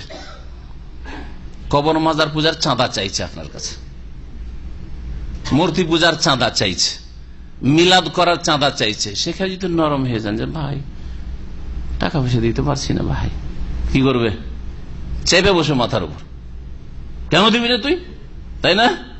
হ্যাঁ, এটা দাওয়াতের ক্ষেত্র না, এখানে অন্যায় প্রতিবাদ করার ক্ষেত্র, হ্যাঁ, অন্যায় থেকে বেঁচে থাকার ক্ষেত্র, বাতিলের সাথে শিরক আর বিদআতের সাথে সমঝোতা না করার ক্ষেত্র। সুতরাং এখানে শক্ত হয়ে যেতে হবে। কিন্তু যখন ওই বিদআতিগুলিকে কবর মাজার পন্থীকে যখন দাওয়াত দিতে যাবে তখন নরম ভাষায় কথা বলবেন, নরম ভাষায় কথা বলবেন। তাহলে কোরআনের দুই রকমের আয়াতের সমন্বয়, একদিকে ফেরাউনের কাছে যেতে বলছেন নরম ভাষা নিয়ে, আর এখানে আল্লাহ বলছেন কাফের আর মুনাফিকদের সাথে কঠোর ভাষায় কথা বলবো। হ্যাঁ, তাহলে অবশ্যই কোরআন কারীমকে বুঝার চেষ্টা করতে হবে এবং কোরআন কারীমকে রাসূলুল্লাহ সাহাবায়ে কেরাম যেভাবে বুঝেছেন আর বাস্তবায়ন করেছেন ওইভাবে বাস্তবায়ন করতে হবে। ও মাওয়াহুম জাহান্নাম, আর জেনে রাখো এই কাফের আর মুনাফিকদের বাসস্থান হচ্ছে জাহান্নাম, বিসাল মাসির, আর জাহান্নাম হচ্ছে তাদের কি জঘন্য বা নিকৃষ্ট প্রত্যাবর্তন স্থল। ইয়াহলিফুনা বিল্লাহি মা কালু, এই মুনাফিকরা আল্লাহর কসম করে বলে যে মা কালু, তারা এই ধরনের কথা বলেনি। মাটাকে অনেকে তর্জমা করেছেন নাফিয়া দিয়ে, না নেগেটিভ দিয়ে, মানে তারা এই কথা বলেনি, তাহলে ভাষাটা বেশি স্পষ্ট। কিন্তু মাটাকে যদি মসুলাও বলা হয়, যারা আরবি গ্রামার বুঝেন, তাহলে অর্থ হবে ইয়াহলিফুনা বিল্লাহি মা কালু, যা, মা মানে যা তখন হবে, যা তারা বলেছে তাদের এই কথার ওপর তারা আল্লাহর কসম করে থাকে, বলেছে কিন্তু তারা আল্লাহর কসম করে বলে যে আমি এই কথা বলিনি। ঘটনা কি ঘটেছিল, একজন মুনাফিক, তার নাম ছিল জালাস বিন সুয়াইদ। এই মুনাফিক, মদিনার মুনাফিক, আব্দুল্লাহ বিন উবাই মুনাফিকের সাথী সঙ্গী, তাবুকের যুদ্ধে গিয়েছে, আর রাস্তায় বলছে সাথী সঙ্গীদের সাথে যে সত্যি যদি এই মুহাম্মদ যে ধর্মের কথা বলছে এই ধর্ম যদি সত্যই হয়, সত্য তো নয় কিন্তু সত্য যদি হয় আর আমরা না মানি, সত্য হয়, তার মানে আমরা গাধার চাইতে বেশি নিকৃষ্ট। বলার উদ্দেশ্য হচ্ছে যে আমরা গাধা নই, আমরা বিচক্ষণ। তাহলে কি বোঝা গেল, মোহাম্মদ যে ধর্মের কথা বলছে সে ধর্ম হচ্ছে বাতিল, বাতিল ধর্ম, এই কথা। আর এমনিতে নবীর কাছে আসলে কি করে, তারা কালেমা পড়ে, ইজা জাআকাল মুনাফিকুন ক্বালু নাশহাদু ইন্নাকা লা রাসূলুল্লাহ, হ্যাঁ সূরা মুনাফিকুন, ইন্নাকা লা রাসূলুল্লাহ, হে নবী আপনি নিঃসন্দেহে আল্লাহর রাসূল, নিঃসন্দেহে আল্লাহর রাসূল, আমরা আছি আপনার সাথে, নামাজেও আছে, জিহাদে দান খায়রাতও আছে, দান খায়রাত করতো তারা, জান বাঁচাইতে হবে, মান বাঁচাইতে হবে, মদিনায় থাকতে হবে, এগুলো করতো। কিন্তু ভিতর ভিতর এই কথাগুলি একটু লিক আউট হয়ে যেত, মাঝে মাঝে বলে ফেলতো। ভিতরে যে কুফরি ভরা আছে, কাদ বাদাতিল বাগদাউ মিন আফওয়াহিহিম ওয়া মা তুখফি সুদুরুহুম আকবার, আল্লাহ বলছেন তাদের মুখ দিয়ে শত্রুতা বিদ্বেষ প্রকাশ পেয়ে গেছে, আল্লাহ বলছেন ওয়া মা তুখফি সুদুরুহুম, আর যা প্রকাশ পেয়েছে অল্পই প্রকাশ পেয়েছে, আর তাদের বক্ষে তাদের হৃদয়ে যা লুকায়িত আছে এটা এর চাইতে অনেক বড়, অনেক বেশি বড়, অনেক বড় শত্রুতা। তো কাফের বা মুনাফিকদের অন্তরে যারা বিদ্বেষী, ইসলাম বিদ্বেষী, ইসলাম দ্রোহী, ইসলামের দুশ্মন, তাদের ভিতরের কথা মাঝে মাঝে বেরিয়ে আসে, তাদের কথার মাধ্যমে অনেক দুশ্মনী ভরা আছে, তার মধ্যে এক দুটো দুশ্মনী মাঝে মাঝে বেরিয়ে চলে আসে। হজের মাধ্যমে ক্ষতি হচ্ছে, অর্থনীতি ধ্বংস হচ্ছে, কোরবানির মাধ্যমে অর্থনীতি ধ্বংস হচ্ছে ইত্যাদি, এগুলো মুনাফিকি অনেক ভরা আছে, অনেক শত্রুতা ভরা আছে, তার এক দুটি কথা মাঝে মাঝে বেরিয়ে আসছে। জি, চোরের হাত কাটা আজকাল চলে না, এটা বর্বরতা, অনেক দুশ্মনী ভরা আছে ইসলামের বিরুদ্ধে, একটি দুটি কথা বেরিয়ে চলে এসছে। তো এইরকমই মুনাফিকদের হইতো নবী করিম সাল্লাল্লাহু আলাইহি ওয়াসাল্লামের জামানায়। তো এই মুনাফিক এরকম কথা বলে ফেলেছে, কোন এক সাহাবী শুনে নিয়ে নবী সাল্লাল্লাহু আলাইহি ওয়াসাল্লামকে জানিয়ে দিয়েছে যে এইরকম কথা বলছে। নবী করিম সাল্লাল্লাহু আলাইহি ওয়াসাল্লাম জিজ্ঞেস করলেন, তুমি এই ধরনের কথা বলছো? আল্লাহর কসম এইরকম কথা বলতে পারি? আল্লাহর কসম, ওই কথা আল্লাহ বলছেন ইয়াহলিফুনা বিল্লাহ, আল্লাহর কসম করে বলে, মা কালু, এরকম কথা বলেনি তারা, অথবা যা বলেছে এই কথা অস্বীকার করার উদ্দেশ্যে আল্লাহর কসম করছে যে এরকম কথা বলিনি। ওয়ালাকাদ কালু কালিমাতাল কুফর, অথচ এরা বলেছে, মুনাফিকরা একজন বলেছিল কিন্তু বহু বচন বলা হয়েছে, কারণ শুধু একজন বললেও এইরকম কথা যখন তখন আরো অনেকে, অনেক মুনাফিকরাই বলছে, একজনের হয়তো সংবাদ পৌঁছেছে। তাদের মিটিংগুলোতে এইরকম ধরনের আলোচনা, কুফরি কথা, ইসলাম বিদ্বেষী কথা প্রায় এসে থাকে। তাই আল্লাহ বলছেন এরা কুফরির বাক্য বলেছে, ওয়ালাকাদ কালু কালিমাতাল কুফর, কুফরি কথা বলেছে, ওয়াকাফারু বাদা ইসলামিহিম, তাদের ইসলাম গ্রহণের পরে তারা কুফরি করেছে। তারা কি করেছে? কুফরি করেছে। তাহলে ইসলাম ভঙ্গ হয় না হয় না? অনেকে বলে ইসলাম ভঙ্গ এগুলো মন গড়া কথা। আজকালকার বিদাতপন্থীদের আবার আর একটা কথা, হ্যাঁ আমরা মুসলিম আর আমাদেরকে বলে যে এরা কাফের হয়ে যায়, মুশরিক হয়ে যায়। হ্যাঁ, তারা তো কবর পূজাকে কবর পূজা বলেন না। হ্যাঁ, কবরে সেজদা করলে তো ওলিয়া উলিয়া তাজিম বলা হয়, সুতরাং ওটাকে তার শিরক আর কুফরি বলেন না। যখন বলা হয় যে এগুলো শিরক আর কুফরি, ওদেরকে যদি সরাসরি মুশরিক কাফের নাও বলা হয়, আমরা তো সতর্কতা অবলম্বন করি। হ্যাঁ, ওদের কাজটাকে শিরক আর কুফরি বলা হয় না, আমাদেরকে কাফের বলছে, শিরক বলছে, অথচ আমরা নামাজ পড়ছি, আমরা ইসলামের কাজ করছি, তা মুসলমানই মনে করেন আমাদেরকে। হ্যাঁ, এই ধরনের কথা যে সব বলে বিদাতিগুলো বা শিরকপন্থীগুলো, তারা বলে যে মুসলিম আবার কাফের কি করে হইতে পারে? মানে ইসলাম ভঙ্গকারী বিষয় বলে কিছু নাই। উযু ভঙ্গের কারণ আছে, নামাজ নষ্ট হওয়ার কারণ আছে, রোজা নষ্ট হওয়ার কারণ আছে, হজ নষ্ট হওয়ার কারণ আছে। বোঝা গেছে না? হজের অবস্থায় কেউ যদি ইহরাম খুলে নেই, নিয়তটি ভঙ্গ করে, হজ নষ্ট হবে না? হবে না? হজের অবস্থায় সহবাসী করে ফেললো, হ্যাঁ, নামাজের অবস্থায় মোবাইল রিসিভ করে ফেললো, নামাজ নষ্ট হবে না? হবে না? এগুলো তো আমাদের মুসলিম সমাজের জানা আছে। কিন্তু মুসলিম হওয়ার পরে ইসলাম নষ্ট হয় না, তাদের ইমান নষ্ট হয় না। যত বড় শিরিক করুক, আর কবর মাজার পূজা করুক, আর আল্লাহ ছাড়া ওনাকে সিজদা করুক, আর জাদু টোনা করুক, আর বান মারুক, কোনো কিছুতে ইসলাম নষ্ট হয় না তাদের। ইমান ইসলাম ভঙ্গকারী অনেকগুলি বিষয় রয়েছে, আর তার গুরুত্বপূর্ণ 10টি বিষয় রয়েছে। এই বিষয়ে বিভিন্ন আলোচনা রয়েছে অথবা বিভিন্ন বইগুলি রয়েছে, এগুলো পড়বেন যাতে করে বুঝতে পারেন। কারণ এটা আগে জানতে হবে, উযু নষ্টের কারণ, নামাজ নষ্ট হওয়ার কারণ, রোজা নষ্ট হওয়ার কারণ জানার আগে আপনাকে জানতে হবে যে কি কারণে বা কি কারণে ইসলাম ইমান নষ্ট হয়ে যায়। কোরআনের আয়াত বলছে যে ওয়াকাফারু বাদা ইসলামিহিম, তাদের ইসলাম কবুল করার পরে তারা কাফের হয়ে গেছে। তাহলে বোঝা গেল যে ইসলামও নষ্ট হয়ে যায় কিছু, এমন কিছু বললে অথবা করলে। এই একটি কথা, তাহলে তাদের কুফরি কথা, ইসলাম ভঙ্গকারী কি? যে মোহাম্মদের কথা সত্য নয়।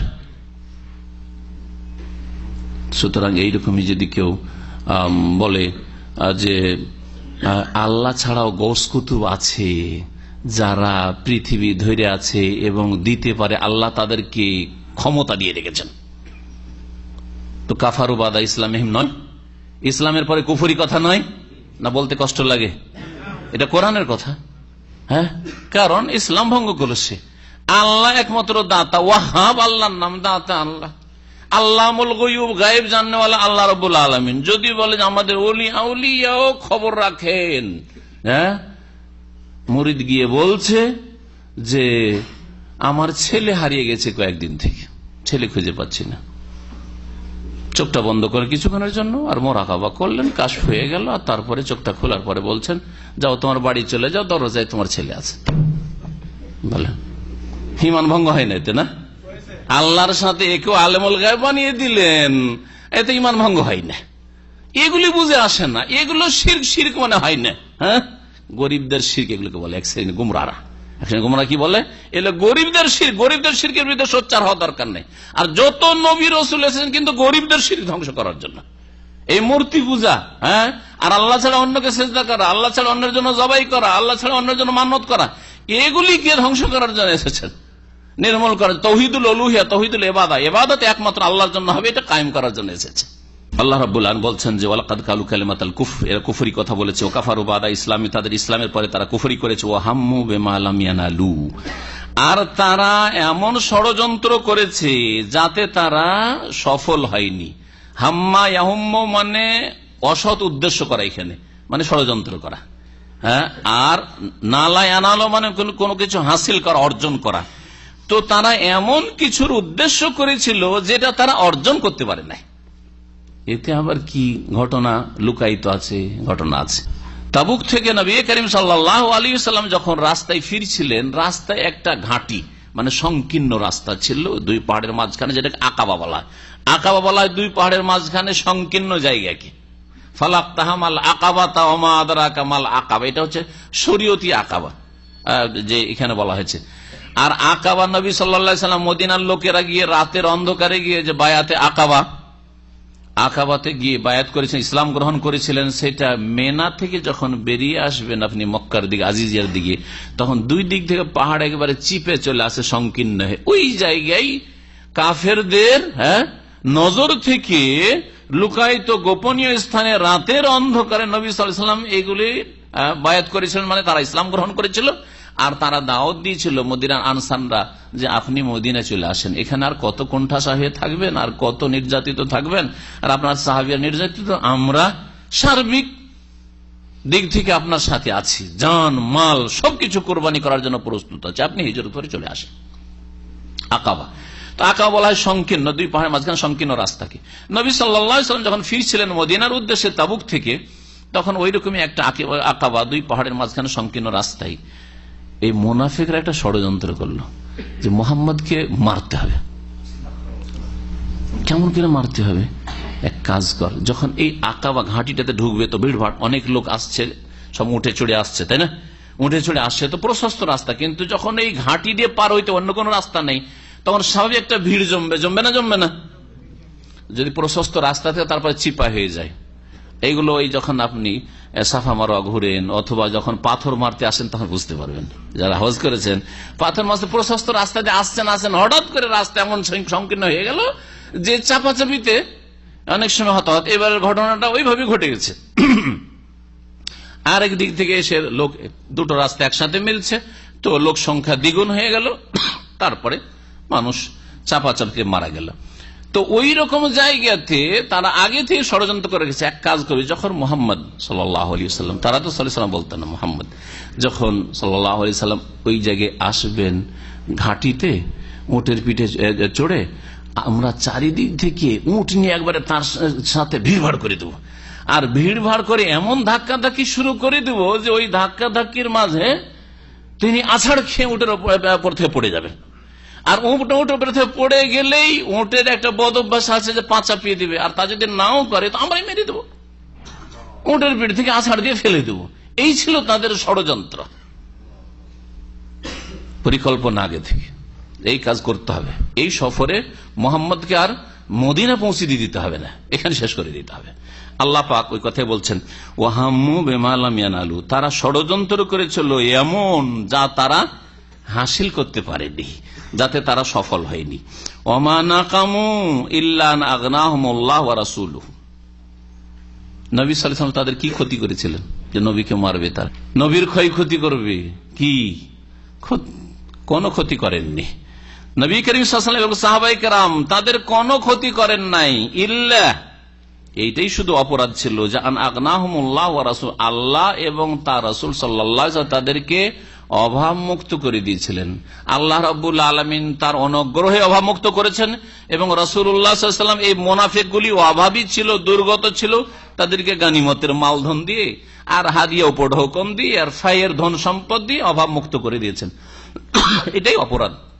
যেমন আমরা নিজের বাকভঙ্গিমাতে বলি না, কেউ যদি ধরেন বড় ভাই ছোট ভাইকে পড়িয়ে মানুষ করেছে, তারপরে তার চোখ মোটা হয়ে গেছে, চোখ মোটা হওয়া বুঝেন তো, হ্যাঁ, তো বড় ভাইয়ের খোঁজ খবর নেয় না, অথবা এমনকি বাপ মায়ের সাথে খারাপ আচরণ, হ্যাঁ, ভাই পড়িয়ে মানুষ করলো, বাপ পড়িয়ে মানুষ করলো, আর তারপরে তখন এমন হয়ে গেল না বাপ মার খোঁজ নেওয়া, না বড় ভাইয়ের সাথে ভালো ব্যবহার, খারাপ ব্যবহার। যে মানুষ করেছে লেখাপড়ার খোঁজ, তার সাথে একটা ভালো ব্যবহার করে না, তখন বলে থাকে এরকম কথা, তাই না, যে আরে তোমার অবস্থাটা কি ছিল, হ্যাঁ, আমার দোষটা এই না যে আমি তোমাকে লেখাপড়াকে মানুষ করলাম, বলে না, আমার দোষটা হচ্ছে এই যে আমি তোমাকে লেখাপড়া করিয়ে মানুষ করলাম। ঠিক ওই ভঙ্গিতে আল্লাহ বলেছেন যে নবী করিম সাল্লাল্লাহু আলাইহি সাল্লামের অপরাধ বা সাহাবায়ে কেরামের অপরাধ কি, যে ইল্লা আন আগনাহুমুল্লাহ ওয়া রাসূলুহু, কোন দোষ খুঁজে পায়নি নবী করিম সাল্লাল্লাহু আলাইহি ওয়াসাল্লাম, কোন দোষে মারবে, কোন অপরাধ করেছেন। একটি যে আল্লাহ তাদেরকে তার অনুগ্রহে অভাব মুক্ত করেছেন এবং রাসূলুল্লাহ সাল্লাল্লাহু আলাইহি ওয়াসাল্লাম তাদেরকে অভাব মুক্ত করেছেন, মানে অভাব মুক্ত করার ব্যবস্থা দিয়েছেন। যেসব ধন সম্পদ আসতো তাদের অন্তর জয় করার জন্য মুনাফিকগুলি যাতে তাদের ঈমান মজবুত হয়ে যায়, বেশি বেশি করে তাদেরকে দিতেন। নবী সাল্লাল্লাহু আলাইহি ওয়াসাল্লাম তরিকাই ছিল যে যাদের ঈমান বেশি মজবুত ওগুলোকে দেওয়ার প্রয়োজন নেই, যাদের ঈমান দুর্বল ওগুলোকে দিই, যে খেয়ে খেয়ে নুন খেয়ে একটু গুণ গাইবে, তার ইমানটা মজবুত হবে। আমার গুণ গাওয়ার না, আল্লাহর গুণ গাইবে, আর তখন ইমানটা মজবুত হবে যে না রে, আমরা এরকম খারাপ বদমাইশি করছি, তারপরেও আমাদের সাথে নবী করিম সাল্লাল্লাহু আলাইহি ওয়াসাল্লাম যে ভালো আচরণ করছেন, তো যাক একটু বুঝে দেখা উচিত। হ্যাঁ, ইসলামটা একটু চর্চা করা উচিত, একটু পড়াশোনা করা উচিত। এটাই ছিল উদ্দেশ্য, যে সাদকার ভাগ বন্টনের ক্ষেত্রে যে মুআল্লাফাতে কুলুব বলা হয়েছে, অন্তরকে জয় করার জন্য বা ইসলাম দিয়ে আকৃষ্ট করার জন্য যে একটা খাত রয়েছে বিতরণের, সেটা করতে নবী করিম সাল্লাল্লাহু আলাইহি ওয়াসাল্লাম সাদকা ছাড়াও গনিমত, ফাই ওসব ধন সম্পদ থেকে দিতেন। মিন ফদলিহি, আল্লাহর অনুগ্রহ থেকে। ফাইয়াতুবু ইয়াকু খায়রাল লাহুম, এত বড় বড় অপরাধ নবী করিম সাল্লাল্লাহু আলাইহি ওয়াসাল্লাম মারার চেষ্টা করলো, ঠিক না? কুফরি কথা বলল। কি কুফরি কথা বলল? যে মুহাম্মদ মিথ্যাবাদী, যদি সত্যবাদী হয়, তার ধর্ম সত্য হয়, আর আমরা না মানি, তো আমরা গাধার চেয়ে নিকৃষ্ট। তার মানে আমরা গাধা নই, হ্যাঁ, বরং তিনি হচ্ছেন মিথ্যাবাদী, তার ধর্ম মিথ্যা। এতগুলি অপরাধ করার পরেও আল্লাহ তওবার দরজা বন্ধ করছেন না। আর আমাদের সাথে একটা খারাপ সামান্য আচরণ করলে আমরা নিজে দরজা বন্ধ করে দিই, তোর সাথে কোনো সম্পর্ক নেই, আমার বাড়ি আসবি না, খবরদার, কিন্তু হ্যাঁ, আমার সাথে কোনো যোগাযোগ নেই তোর, হ্যাঁ, আমাকে টেলিফোন করবি না, করি না। আল্লাহ কি বলছেন দেখেন, সুবহানাল্লাহ, আল্লাহর রহমত যে কত। ফাইয়াতুবু, এইগুলির পরেও বলছেন ফাইয়াতুবু, তারা যদি তওবা করে নিত, ইয়াকু খায়রাল লাহুম, তাদের জন্য এটা কল্যাণকর হইত। ওয়াইয়াতাওয়াল্লাউ, আর যদি তারা বিমুখ হয়ে যায়, তওবা না করে, সংশোধন না করে, ইউআযিবুহুমুল্লাহু আযাবান আলীমা ফিদ দুনিয়া ওয়াল আখিরাহ, তাহলে দুনিয়া এবং আখিরাতে আল্লাহ পাক তাদেরকে মর্মান্তিক শাস্তি দেবেন। ওয়ামা লাহুম ফিল আরদি মিন ওয়ালি ওয়ালা নাসির, আর পৃথিবীতে ভূপৃষ্ঠে না তাদের কোনো অভিভাবক, পৃষ্ঠপোষক, বন্ধু রয়েছে, আর না কোনো সাহায্যকারী রয়েছে যে আল্লাহর কবল থেকে রক্ষা করতে পারবে। ওয়ামিনহুম মান আহাদাল্লাহ, মুনাফিকদের বিভিন্ন লক্ষণগুলি আল্লাহ মিনহুম মিনহুম মিনহুম করে বয়ান করেছেন। আর একটা কথা বলি দিই, যখন সূরা তওবা তাফসীর পড়বেন আরবির সাথে মিলিয়ে, তখন দেখেন অমিনহুম, কতক মুনাফিক এইরকম রয়েছে, কতক মুনাফিক এইরকম রয়েছে, কতক মুনাফিকের চরিত্র এইরকম, এভাবে আল্লাহ মিনহুম মিনহুম করে বয়ান করেছেন। অমিনহুম মান আহাদাল্লাহ, আর মুনাফিকদের কতক এমন রয়েছে যারা আল্লাহর সাথে প্রতিশ্রুতি করে, আহাদা মুআহাদা, আল্লাহর সাথে চুক্তি করে যে আল্লাহ এই কাজ করব। লাইন আতানা মিন ফাদলিহি, লাইন আতানা মিন ফাদলিহি, এটা আতা ইউতি মানে হচ্ছে দেওয়া, প্রদান করা, আর আতা মানে হচ্ছে আশা, তো এটাকে পড়বেন মদ করে, লাইন আতানা মিন ফাদলিহি, আল্লাহ যদি তার অনুগ্রহ থেকে তাদেরকে দেন, লানাসাদ্দাকান্না, তাহলে বলেছিল ওই মুনাফিক যে অবশ্যই আমি বেশি বেশি দান খায়রাত করব। কিছু মুনাফিক ছিল, তারা বলেছিল যে আমি তো অভাবী, তো আল্লাহ যদি আমাকে ধন সম্পদ দেন তাহলে আমি খুব দান খায়রাত করব, খুব দান খায়রাত করব। নবী করিম সাল্লাল্লাহু আলাইহি ওয়াসাল্লাম এত দিলেন ওদেরকে যে নবী সাল্লাল্লাহু আলাইহি ওয়াসাল্লাম মদিনায় আসার পরে নবীর দান পেয়ে আল্লাহ পাকের অনুগ্রহ যে তারা কি হয়ে গেল, অভাব মুক্ত হয়ে গেল, যথেষ্ট ধন সম্পদের মালিক হলো। যখন ধন সম্পদের মালিক হলো, ওয়াদা করেছে আল্লাহর সাথে যে খুব দান খায়রাত করব, দান খায়রাত কোথায়, একেবারে বড় কৃপণ হয়ে বসলো। তাই আল্লাহ বলছেন যখন আল্লাহ পাক তাদেরকে তার অনুগ্রহ থেকে দিলেন, বাখিলু বিহি, তাতে তারা কৃপণতা শুরু করলো। ওয়াতাওয়াল্লাউ ওয়া হুম মুরিদুন, তারা বিমুখ হয়ে ফিরে গেল, বিমুখ হয়ে তাদের ওয়াদা বা প্রতিশ্রুতি যা আল্লাহর সাথে করেছিল তার থেকে ফিরে গেল। ওয়ামিনহুম মান আহাদাল্লাহ লাইন আতানা মিন ফাদলিহি লানাসাদ্দাকানা ওয়া লানাকুনান্না মিনাস সালিহিন, কতক মুনাফিক এমন ছিল যারা এই কথা কি করেছিল, আল্লাহর সাথে ওয়াদা করেছিল যে আল্লাহ যদি তার অনুগ্রহ থেকে দেন, মানে তারা যদি অভাবমুক্ত হয়ে যায়, লানাসাদ্দাকান্না, তাহলে কি করব আমরা, বলেছিল সাদকা করব, দান খায়রাত করব, ওয়া লানাকুনান্না মিনাস সালিহিন, আর অবশ্যই আমরা কি হয়ে যাব, সৎকর্মশীল হয়ে যাবে, ভালো মানুষ হয়ে যাব, পাকা মুমিন হয়ে যাব। তাহলে ফালাম্মা আতাহুম মিন ফাদলিহি, অতঃপর যখন আল্লাহ পাক তার অনুগ্রহ থেকে তাদেরকে দিলেন, বাখিলু বিহি, তখন তাতে তারা কৃপণতা শুরু করলো, যে ওয়াদা করেছিল ওয়াদা পুরা করলো না। ওয়াতাওয়াল্লাউ ওয়া হুম মুরিদুন, এবং তারা বিমুখ হয়ে আল্লাহর দিন থেকে ফিরে গেল, দান খায়রাত থেকে ফিরে গেল। তখন আল্লাহ পাক শাস্তি স্বরূপ কি করলেন, আর তৌফিক দিলেন না হেদায়েতের।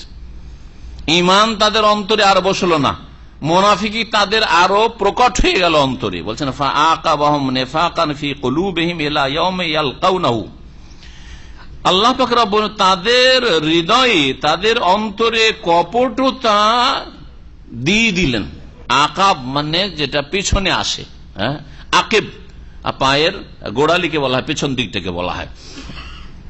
তো আল্লাহ রাব্বুল আলামিন যার ফলে তাদের অন্তরে কি করে দিলেন, তাদের কপটতাকে মজবুত করে দিলেন। ইলা ইয়াউমি ইয়ালকাউনাহু, আল্লাহর সাথে সাক্ষাতের দিন পর্যন্ত, মানে মৃত্যু পর্যন্ত, মওত পর্যন্ত আর কপটতা মুক্ত হতে পারল না। এই আয়াত দ্বারা যে শিক্ষা পাওয়া যায় সেটা হচ্ছে পাপকে টেনে নিয়ে আসে, আর নেকির কাজ করলে আল্লাহ পাকের রহমত হয়।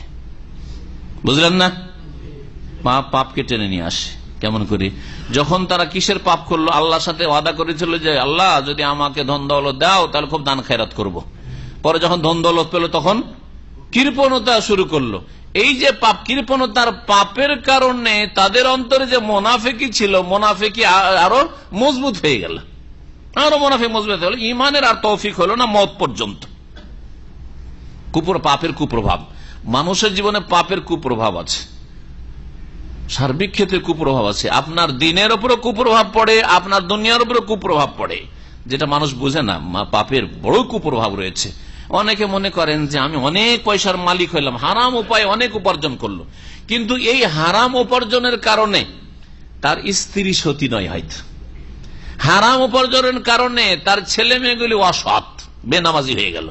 হারাম রুজি খাওয়ার জন্য, ছেলে মেয়েকে খাওয়ানোর জন্য ছেলে মেয়েগুলির শিক্ষা দীক্ষা লাভ করলো না, অনেক খরচ খরচা করলো পড়াবার জন্য। পড়িয়ে ডাক্তার ইঞ্জিনিয়ার বানাইতে চাইছিল, তাও পারলো না। আলেম হাফেজ বানাইতে চেয়েছিল, তাও পারলো না। নামাজি বানাইতে চেয়েছিল, হয়তো বুড়ো হওয়ার পরে 40-50 পরে অনেকের হুঁশ ফিরে, হারাম খেয়েছে, অনেক খেয়েছে, খাওয়ার পরে তওবা করেছে, আর তারপরে হুঁশ ফিরেছে, ছেলে মেয়েকে একটু দিনদার বানাবো, নামাজি বানাবো, এরকম হয়তো মন মানসিকতা পয়দা হয়েছে। কিন্তু ওই ছেলে মেয়েগুলোকে যেহেতু হারাম খাওয়াইছে, যার ফলে এর পাপের কুপ্রভাব কি হয়, যে বড় আশা করেছিল যে ছেলেটাকে আলেম করবো, আলেম হলো না, নামাজি করবো, নামাজি হলো না, হ্যাঁ, সৎ করবে, একটা আদর্শবান ছেলে হোক, সে চোর বাটমার হয়ে গেল, হ্যাঁ, জি, সাকসেস হলো না। এইরকম কুপ্রভাব পড়ে থাকে অনেক ক্ষেত্রে শরীর স্বাস্থ্যের ওপর। আপনি মনে করছেন যে আমি একটু ঘুমটা পুরা করব, তাহলে ভালো সুস্থ থাকবো, তাই না? কিন্তু ফজরের নামাজ ছেড়ে যেহেতু শুয়ে আছেন, সেই জন্য এই পাপের কুপ্রভাবে আপনার সুগারের রোগ শুরু হইল, আপনার চর্বি কোলেস্ট্রল রোগ শুরু হইলো, আপনার প্রেশারের রোগ শুরু হইলো, আপনার হার্টের রোগ শুরু হইলো, আপনার বিভিন্ন রকমের বালা মুসিবত শুরু হইলো, আপনার কফিলের পক্ষ থেকে জুলম অত্যাচার শুরু হইলো। জুলম অত্যাচার করলে আমরা মনে করি যে জুলম করছে তো জালেমেরই দোষ, কিন্তু তার আগে যে ওয়ালাকিন্নাস আনফুসাহুম ইয়াজলিমুন, ওটাও তো মনে রাখতে হবে যে আমিও যে জালেম, পাপের কুপ্রভাব আমার উপর পড়েছে। ভালো করে মনে রাখবেন যে পাপের কুপ্রভাব, এই বিষয়টি অত্যন্ত গুরুত্বপূর্ণ বিষয় প্রত্যেকটি ক্ষেত্রে। আপনার একটা অ্যাক্সিডেন্ট হচ্ছে, আপনি ইমানি সূক্ষ্ম দৃষ্টি নিয়ে দেখবেন যে এই দুর্ঘটনা কেন ঘটলো, ভালো করে দেখবেন, খুঁজে পাবেন যে আমার অপরাধের কারণে আমি অন্যায় করেছি, যার ফলে আল্লাহ পাক পাকড়াও করেছেন। যদি আপনার ইমানি দৃষ্টি থাকে তো আপনার নজরে অবশ্যই পড়বে। আর মোটা খান মোটা বুঝেন, তাহলে আপনি বুঝতে পারবেন না কেন আল্লাহ পাক রব্বুল আলামিন তাদের কিয়ামত পর্যন্ত বা মওত পর্যন্ত তাদের অন্তরে কপটতাকে শক্তিশালী করে দিলেন। বেমা আখলাফুল্লাহ মা ওয়াদুহু, আল্লাহর সাথে যে ওয়াদা করেছিল সেই ওয়াদা খেলাফি করার কারণে, অবেমা কানু ইয়াকযিবুন, আর তাদের মিথ্যাবাদী হওয়ার কারণে, মিথ্যা কথা বলার কারণে। আলাম ইয়ালামু, তারা কি জানে না যে আন্নাল্লাহ ইয়ারামু সিররাহুম ওয়া নাজওয়াহুম, যে আল্লাহ রাব্বুল তাদের গোপন কথাবার্তাও জানেন, ওয়া নাজওয়াহুম, আর গোপন তাদের আলাপ আলোচনা, চুপি সারে কথা বলা, সির নাজওয়া। সির মানে গোপন কথাবার্তা, আর নাজওয়া মানে হচ্ছে আপনার গোপনে কোনো মিটিং করা, চুপি সারে কথা বলা, এসব, বা তাদের যে গোপনে যেসব অবস্থা হয়ে থাকে, যেসব চালচলন করে থাকে, সব আল্লাহ জানেন। এক কথায় কথা কাজ যা কিছু আমরা করি, আল্লাহ রাব্বুল সবকিছু সম্পর্কে সম্যক জ্ঞানী। ওয়ান্নাল্লাহ আল্লামুল গায়ুব, এবং আল্লাহ রাব্বুল আলামিন নিঃসন্দেহে গায়ব সম্পর্কে মহাজ্ঞানী, গায়ব সম্পর্কে তিনি আল্লাহ মহাজ্ঞানী। الذين يلمزون المتطوعين من المؤمنين في الصدقات والذين لا يجدون إلا جهدهم فيسخرون منهم سخر الله منهم ولهم عذاب أليم। আল্লাহ রাব্বুল আলামিন বলছেন যে মুনাফিকদের আরেকটি খারাপ চরিত্র হচ্ছে যে তারা ধার্মিক লোকদের উপর দোষ আরোপ করে। এই চরিত্র যারা আছে, একই অপরাধ করছে, একটা ফাসেক লোক যদি অপরাধ করে তো কোনো ব্যাপার না, কিন্তু একটা ধার্মিক লোক দ্বারা যদি ওই ভুলটি হয়ে থাকে বা ওই অপরাধটি হয়ে থাকে তো একেবারে বড় করে দেখায়, এটা মুনাফিক চরিত্র। এটা হচ্ছে মুনাফিক চরিত্র। আজকাল দেখবেন কিছু লোকের স্বভাব, হ্যাঁ, গাড়ি নিয়ে অনেকে ওভারটেক করে চলে যাচ্ছে, কিচ্ছু বলবে না, কিন্তু একটা দাঁড়িয়েওয়ালা লোক যদি একটু ওভারটেক করে যায়, মুক্তা, হ্যাঁ, ঠিক না? মুনাফিক চরিত্র এটা। এই পার্থক্য কেন আপনার একই নজরে দেখতে হবে দুটোকে। যদি ভুল করে দুটো লোকই ভুল করেছে, মুক্তা হওয়ার উপরে কেন এত গায়ের ঝাল? তার মানে আপনার অন্তরে ধার্মিকতার বিরুদ্ধে বিদ্বেষ আছে, ধার্মিকতার উপর গায়ের জ্বালা আছে, সেই জ্বালাটা মাঝে মাঝে প্রকাশ পেয়ে যাচ্ছে, যেটা হচ্ছে মুনাফিক। ছোট মুনাফিক আর বড়, আমি বলছি না সবগুলি বড় মুনাফিক। মুনাফিক দুই রকম, একটা আমলের মুনাফিক, একটা হচ্ছে আকীদার মুনাফিক। আকীদার মুনাফিক না থাকলেও আমলের মুনাফিক, আখলাক চরিত্রের মুনাফিক আপনার মধ্যে। আল্লাহ রাব্বুল আলামিন কি বলছেন? এরা করতো কি? এদের অবস্থাটা শুনেন। এই মুনাফিকরা মদিনায় মুসলিমদের সম্পর্কে, মুসলিমরা বেশি করে যদি দান করতে আসতো, কোন কোন লোক হয়তো বেশি করে দান করতে চলে এসছে, অনেক কিছু নিয়ে এসছে, বলছে দেখো না রিয়াকার, লোক দেখানো কাজ করতে এসছে, লোকজনকে দেখাতে চাই যে আমি এত দান করতে পারলাম। বেশি দান করেও মহা মুশকিল, কিন্তু গেল না হয় বেশি দান করেছে সেই জন্য বলছে রিয়াকার দেখাইতে এসছে। কম একটা লোক গরিব মানুষ বেচারা নিয়ে এসছে, অল্প কিছু নিয়ে এসছে, একেবারে অল্প কিছু নিয়ে এসছে। খেজুর নিয়ে এসছে তো একবার নিম্নমানের খেজুর, তার বাড়িতে ওটাই খেজুর আছে, ওর চাইতে ভালো শ্রেণীর খেজুর নেই তার কাছে, তো নিয়ে এসছে। তারা বলছে যে এই সব কাঁচড়া মাল আল্লাহ চাই না, ইন্নাল্লাহ লাগানিয়ুন আন সাদাকাতি হাযা, বলছে এই দানের আল্লাহ মুখাপেক্ষী নন। কি করবেন আল্লাহ এইসব দিয়ে? হ্যাঁ, যেদিকে যান দোষ, যাকে দেখতে না পারি তার চলন বাঁকা, বুঝছেন না? যাকে দেখতে না পারি তার চলন বাঁকা, এই হচ্ছে অবস্থা মুনাফিক। মুনাফিকদের এটা চরিত্র। যদি এই চরিত্র থাকে শাশুড়ির মধ্যে, বউর মধ্যে, শ্বশুরের মধ্যে, বউ যদি ভালো চলে তবুও খারাপ, হ্যাঁ, ভালো চলে পর্দার মধ্যে বসে থাকে, কিছু জানে না, দুনিয়া বুঝে না, কিছু বুঝে না, একবারে দুনিয়া বুঝেই না। আর যদি একটু যদি চালাক চতুরের মতো চলে, হ্যাঁ, বড় আছে, চরিত্র ভালো না, এদিক সেদিক তাকায়, সব দিকে দোষ, সব দিকে দোষ। তো আল্লাহ পাক বলছেন আল্লাযীনা ইয়ালমিজুনাল মুতাওয়্যিনা মিনাল মুমিনিন, মুতাওয়্যিন বহুবচন। এই শব্দ থেকে আজকাল এরা মুতাওয়া একটু বিকৃত করে বলছে। মুতাওয়া শব্দটি ইসিম ফাইলের সেগা তাতাওয়া থেকে হ্যাঁ, মুতাতাওয়ে ছিল, আসলে কি ছিল? হ্যাঁ, মোতাতাওয়ে কাকে বলা হয়? মোতাতাওয়ের শাব্দিক অর্থ হচ্ছে স্বেচ্ছাসেবক। ভালো করে শুনেন, বাংলায় হচ্ছে স্বেচ্ছাসেবক, উর্দুতে হচ্ছে রেজাকার। উর্দুতে কি হচ্ছে মানে? রেজাকার। রেজাকার বাঙালিরা রেজাকার পড়তে পারেনি, ওটাকে কি করেছে? রাজাকার বানিয়েছে। বাঙালি যেসব লোকেরা পাকিস্তানিদের সাথে স্বেচ্ছাসেবক হিসাবে কাজ করেছিল, ওরাকে পাকিস্তানের নাম দিয়েছিল যে এরা আমাদের কি রেজাকার, মানে স্বেচ্ছাসেবক। ওইটাকে তখন নাম দিল, বাঙালিতে একটু একামাকে আকামা করার অভ্যাস আছেই, তো দিল ওইটা কি করে রাজাকার বানিয়ে দিল। কথা বুঝতে পেরেছেন? জি, স্বেচ্ছাসেবক। তো স্বেচ্ছাসেবক কাকে বলবেন? ইসলামের নফল কাজগুলিকে তাতাও বলা হয়। কি বলা হয়? নফল কাজগুলিকে, যেগুলো ফরজের অতিরিক্ত, সেগুলোকে কি বলা হয়? তাতাও বলা হয়, নফল। ওমান তাতাওয়া খাইরান ফাইন্নাল্লাহা শাকিরুন আলিম।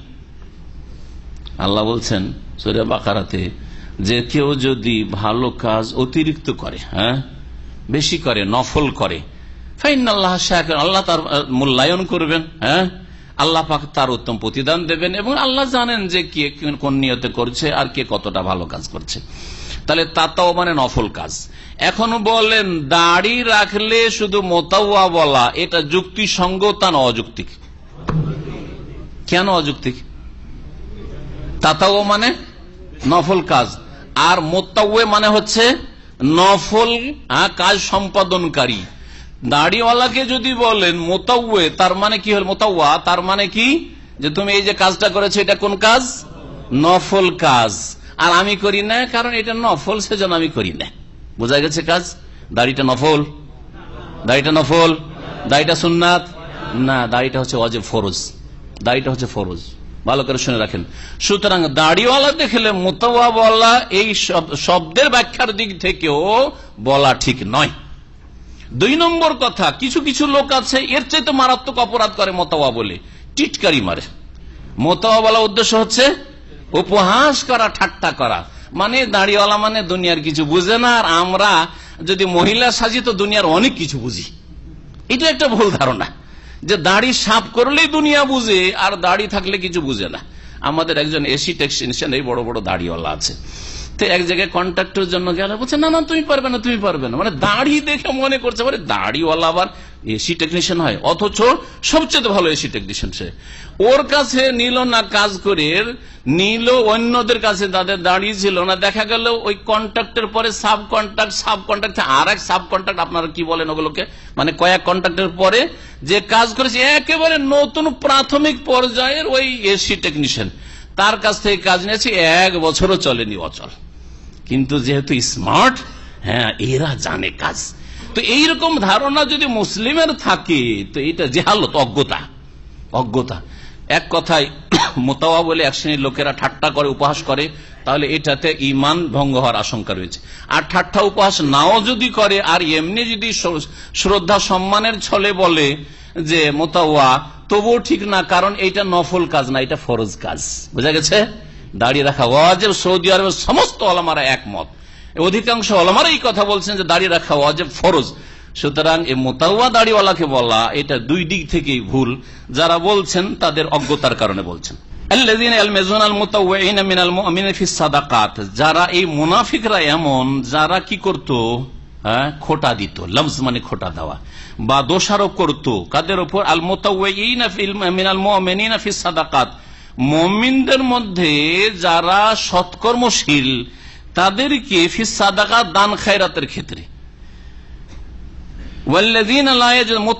মানে যারা অতিরিক্ত, এখানে আরো স্পষ্ট করে তর্জমা করি তাহলে স্পষ্ট হবে, 2 শ্রেণীর মানুষের কথা উল্লেখ করা হয়েছে। যারা দোষারোপ করত ওই সব মুমিনদের ওপর যারা মুক্ত হস্তে দান খায়রাত করত, বেশি বেশি করে, তাতাও করত, মানে ফরজ দান না, নফল বেশি বেশি করে দান করত, তাদেরও দোষারোপ করত যে দেখো রিয়াকারি করতে এসে, দেখাইতে এসছে লোকজনকে। আর ওই সব লোকদের উপরও দোষারোপ করে যারা নিজের আপ্রাণ চেষ্টা মেহনত করে অল্প কিছু দান করে, অনেক চেষ্টা করে কোন রকমের সংসার চালিয়ে 1-2 টাকা বাঁচাতে পেরেছি সেটাই দান করতে আসছে, অথবা ছেলে মেয়েকে না খাওয়িয়ে দান করতে এসছি, তাদের উপরও মুনাফিকরা কি করতো, ক্রিটিসাইজ করতো, আর বলতে যে দেখো এগুলো দিয়ে কি হবে, এসব পচা সড়া জিনিস দিয়ে কি হবে। ফায়াসখারুনা মিনহুম, এই মুনাফিকরা তাদেরকে নিয়ে ঠাট্টা উপহাস করে। সাখির আল্লাহ মিনহুম, আল্লাহ তাদেরকে নিয়ে উপহাস করবেন। উপহাস করাটা খারাপ কাজ, তাই না? আল্লাহ উপহাস করবেন মানে আল্লাহ এই উপহাসের শাস্তি দেবেন। উপহাসকারীর সাথে যে আচরণ উপযুক্ত হয়ে থাকে সেটা আল্লাহ পাক করবেন। ওয়ালাহুম আযাবুন আলীম, এবং তাদের জন্য, এই মুনাফিকদের জন্য রয়েছে, যারা ঠাট্টা উপহাস করে মুমিনদেরকে নিয়ে, তাদের জন্য মর্মান্তিক শাস্তি রয়েছে। এখানে আমাদের তাফসীর শেষ করছি। ওয়া সাল্লাল্লাহু আলা নবিয়িনা মুহাম্মদ ওয়া আলা আলিহি ওয়া সাহবিহি আজমাইন।